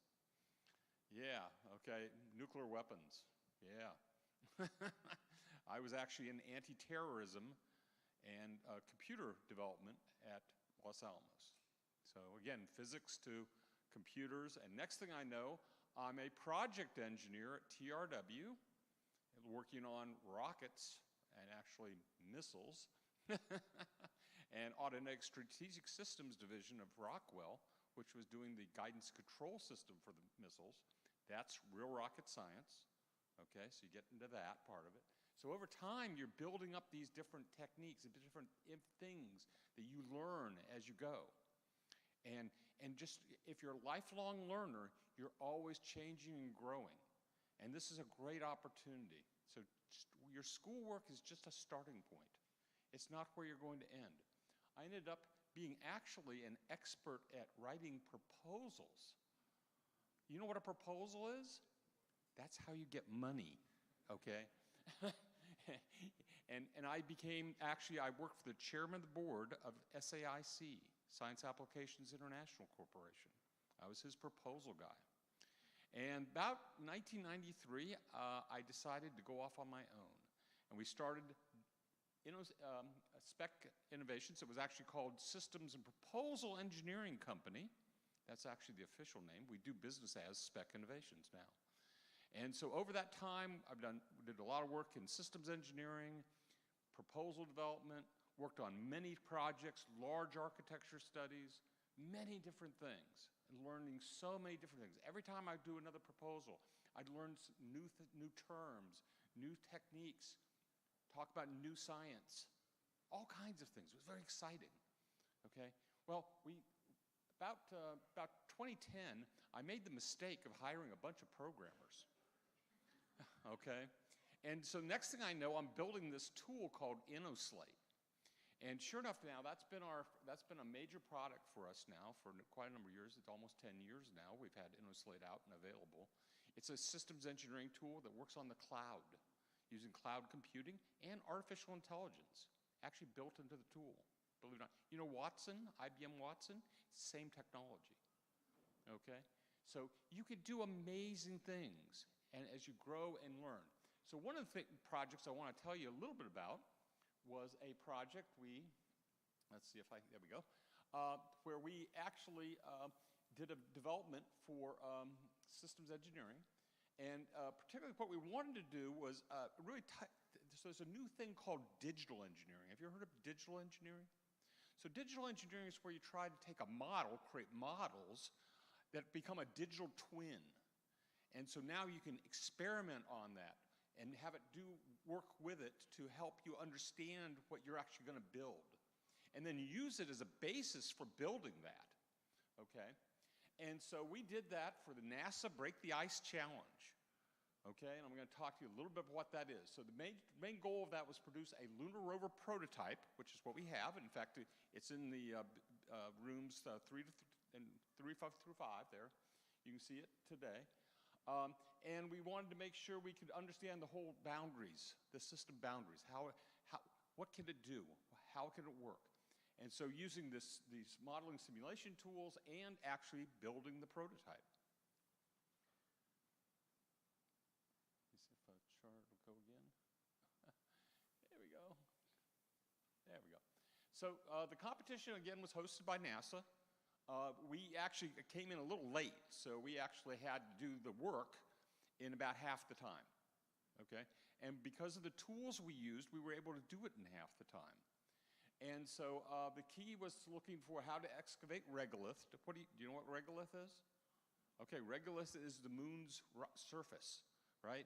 And that's the rocks and things. And in the rocks, they found in the South Pole, they found water.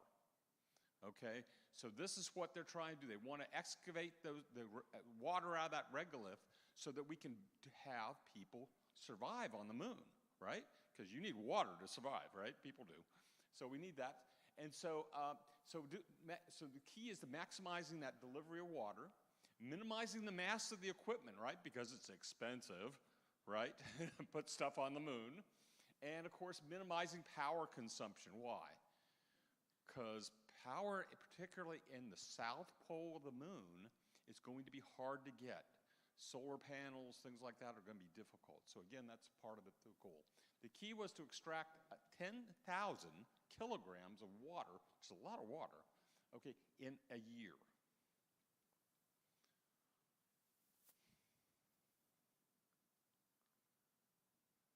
I may have to go over here and do this. Let's go get the next one here. Okay, so here are the mission requirements. Excavate the regolith, extract the water, deliver the water, and then do performance parameters and environmental constraints. So again, they're worried about it's very cold. That is a very cold environment, so they're very concerned about that. So here's a little video that kind of talks to what we did, and this is on YouTube. Our team of systems engineers have responded to the NASA Break the Ice Lunar Challenge. They developed a lunar rover that can break the ice using a digital engineering approach. The challenge is to find solutions for excavating regolith, maximizing water delivered, minimizing mass of equipment, and minimizing power consumption. The goal of the challenge is to extract 10,000 kilograms of water from the regolith in 365 days. The rover is important because as a part of Spec Innovations, we provide our own cloud-based software tools to support system engineering as well as digital thread itself. InnoSlate integrates all the tools together to create a single source of truth for the entire system. This is where digital twin lives. Everybody's been talking about it, but nobody's actually really done it. And the best way for us to do that was to create a demonstration to show how all this could come together in one place. Essentially, every capability, component, and integration with InnoSlate has been included in this lunar rover project. That includes every view, tool, and partnership. To be more specific, project initiation and planning utilize the documents, diagrams, and task management views. Task 1 incorporated the same views and utilized modeling and simulation and the database CAD viewer and equation editor in order to research and design the lunar rover prototype. Task 2 exemplified integrations with GitHub, SDK, and MATLAB through Specs partnerships with those tools for building the lunar rover prototype. Task 3 utilized InnoSlate's test center and incorporated InnoSlate's integrations with LabVIEW and ANSYS for testing the lunar rover prototype. At the end of this project, an end-to-end complete digital thread is showcased in InnoSlate. Through the integration of InnoSlate, ANSYS, AGI, SDK, GitHub, and other tools, we've built a lunar rover. The digital twin continues to receive information from its physical twin to keep them in sync. And so this has given us an opportunity to show that capability in a way that otherwise we never could.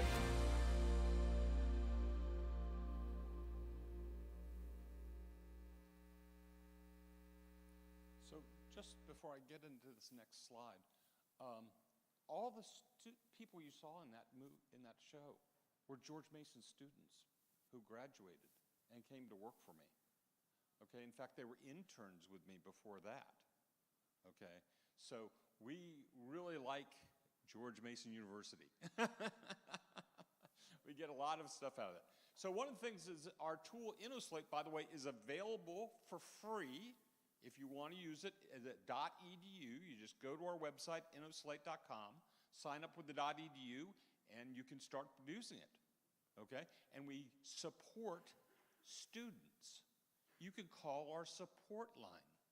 Try doing that with almost any other piece of software, okay? So, so some of the things we do in it, we have a documents view, so you can actually build all your documentation within the tool. That sounds like a hard, why don't I just use Word? Well, Word isn't traceable, it doesn't have reusable components. I can't do the kinds of things I need to do to create a real digital engineering model. I can also take all the information that I'm building into diagrams and other information and put it into the document automatically. And as I change them, it's automatically updated. We have a requirements view. This is where we bring in natural language processing technology, which is part of artificial intelligence.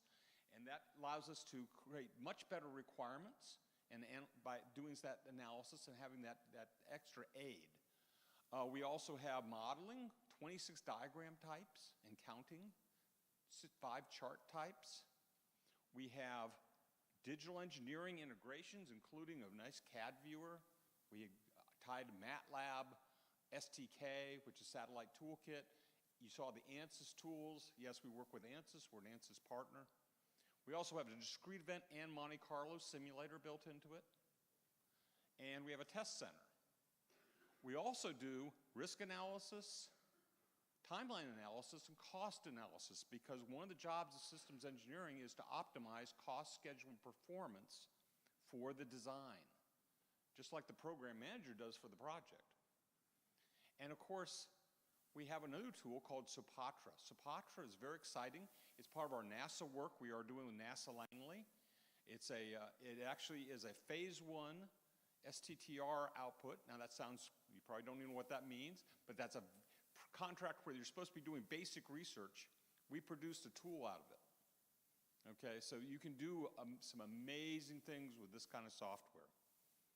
And we are, again, linking to all these other things, including the HoloLens. Are you familiar with the HoloLens? It's Microsoft. It's augmented reality.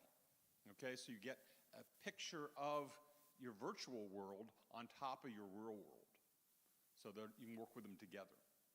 It's a very cool technology. So we're looking at those kinds of things. So one of the things we're trying to do is, how many of you are familiar with Tony Stark's lab? Right? How are we going to get there? We got to do this kind of thing first. So we're working to build the 21st century tools you need in technologies. And that's the kind of stuff it's exciting and interesting.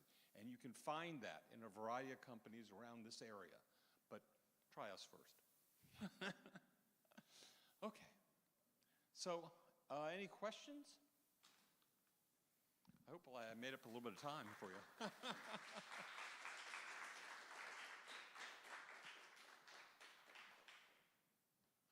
Any questions? Yes. Actually, we learned that the integration of those tools was not as easy as we thought, and we actually did. We're able to actually come up with a good design. Unfortunately, we did decide not to do phase 2 because that was requiring to build a full-scale vehicle that would then be tested in that environment. And so it's a little beyond what we could afford to do ourselves. We self-financed this entire project.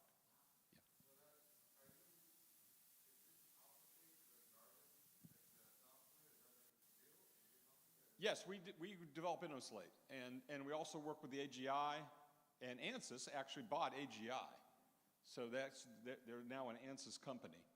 And in fact, they've rebranded AGI to being ANSYS Governmental Innovations or something. so it's an interesting approach that they've done to that. If you're not familiar with STK, it's the big geospatial tool. It's a wonderful tool to do modeling, simulation of launches, and things like that. So, yeah.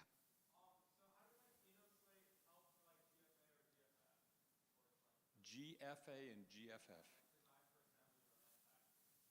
So in fact, it helps you to develop the requirements for those kinds of things, but also you can do a lot of the basic design work for it right there in InnoSlate. And then you tie it together with the ANSYS tools to do the detailed engineering. Yeah. Any other questions? All right, let's thank Steve again. Thank you. We have a gift for you.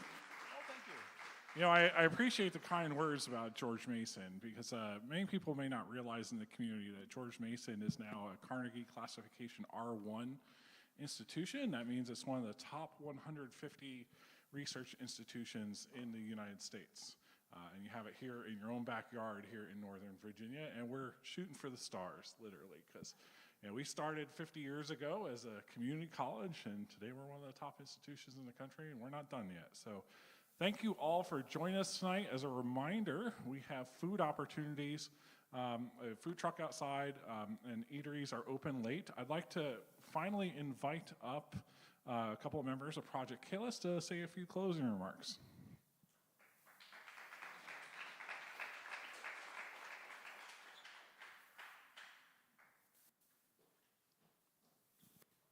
We go to the hold screen, please. Yeah, thank you, Dr. Plavchan. So we just wanted to come up and just really want to say thank you just once again to George Mason University, but more specifically Dr. Plavchan and Dr. Bell for giving us the opportunity to come here and present. It means the world to us to share our work and meet people who are also just as passionate about aerospace as us. And we just really want to thank you. We can't thank you enough for the opportunity, and we really, really appreciate it. And I'm going to hand it over to Megan to just talk a little bit more about that. Yeah, so I wanted to talk about how this event came to be. So when we first started, I was sending some emails, and I sent an email to Dr. Bell, and she replied to me, and she's like, how about we organize this space day? And Dr. Bell has been there for us, and she's really been the main lead behind this event, helping us out. There's been countless Friday meetings that we've done on late Friday nights that have run for hours that Dr. Bell have been on and Dr. Plavchan have been on, and I'd just like to appreciate both of them because this has been months in the making, so thank you. And with that, we also have some flowers we would like to give Dr. Bell and Dr. Plavchan. So Megan's just getting those out from behind. A little bit of a technical, actually manual difficulty. Yeah, I just want to say thank you.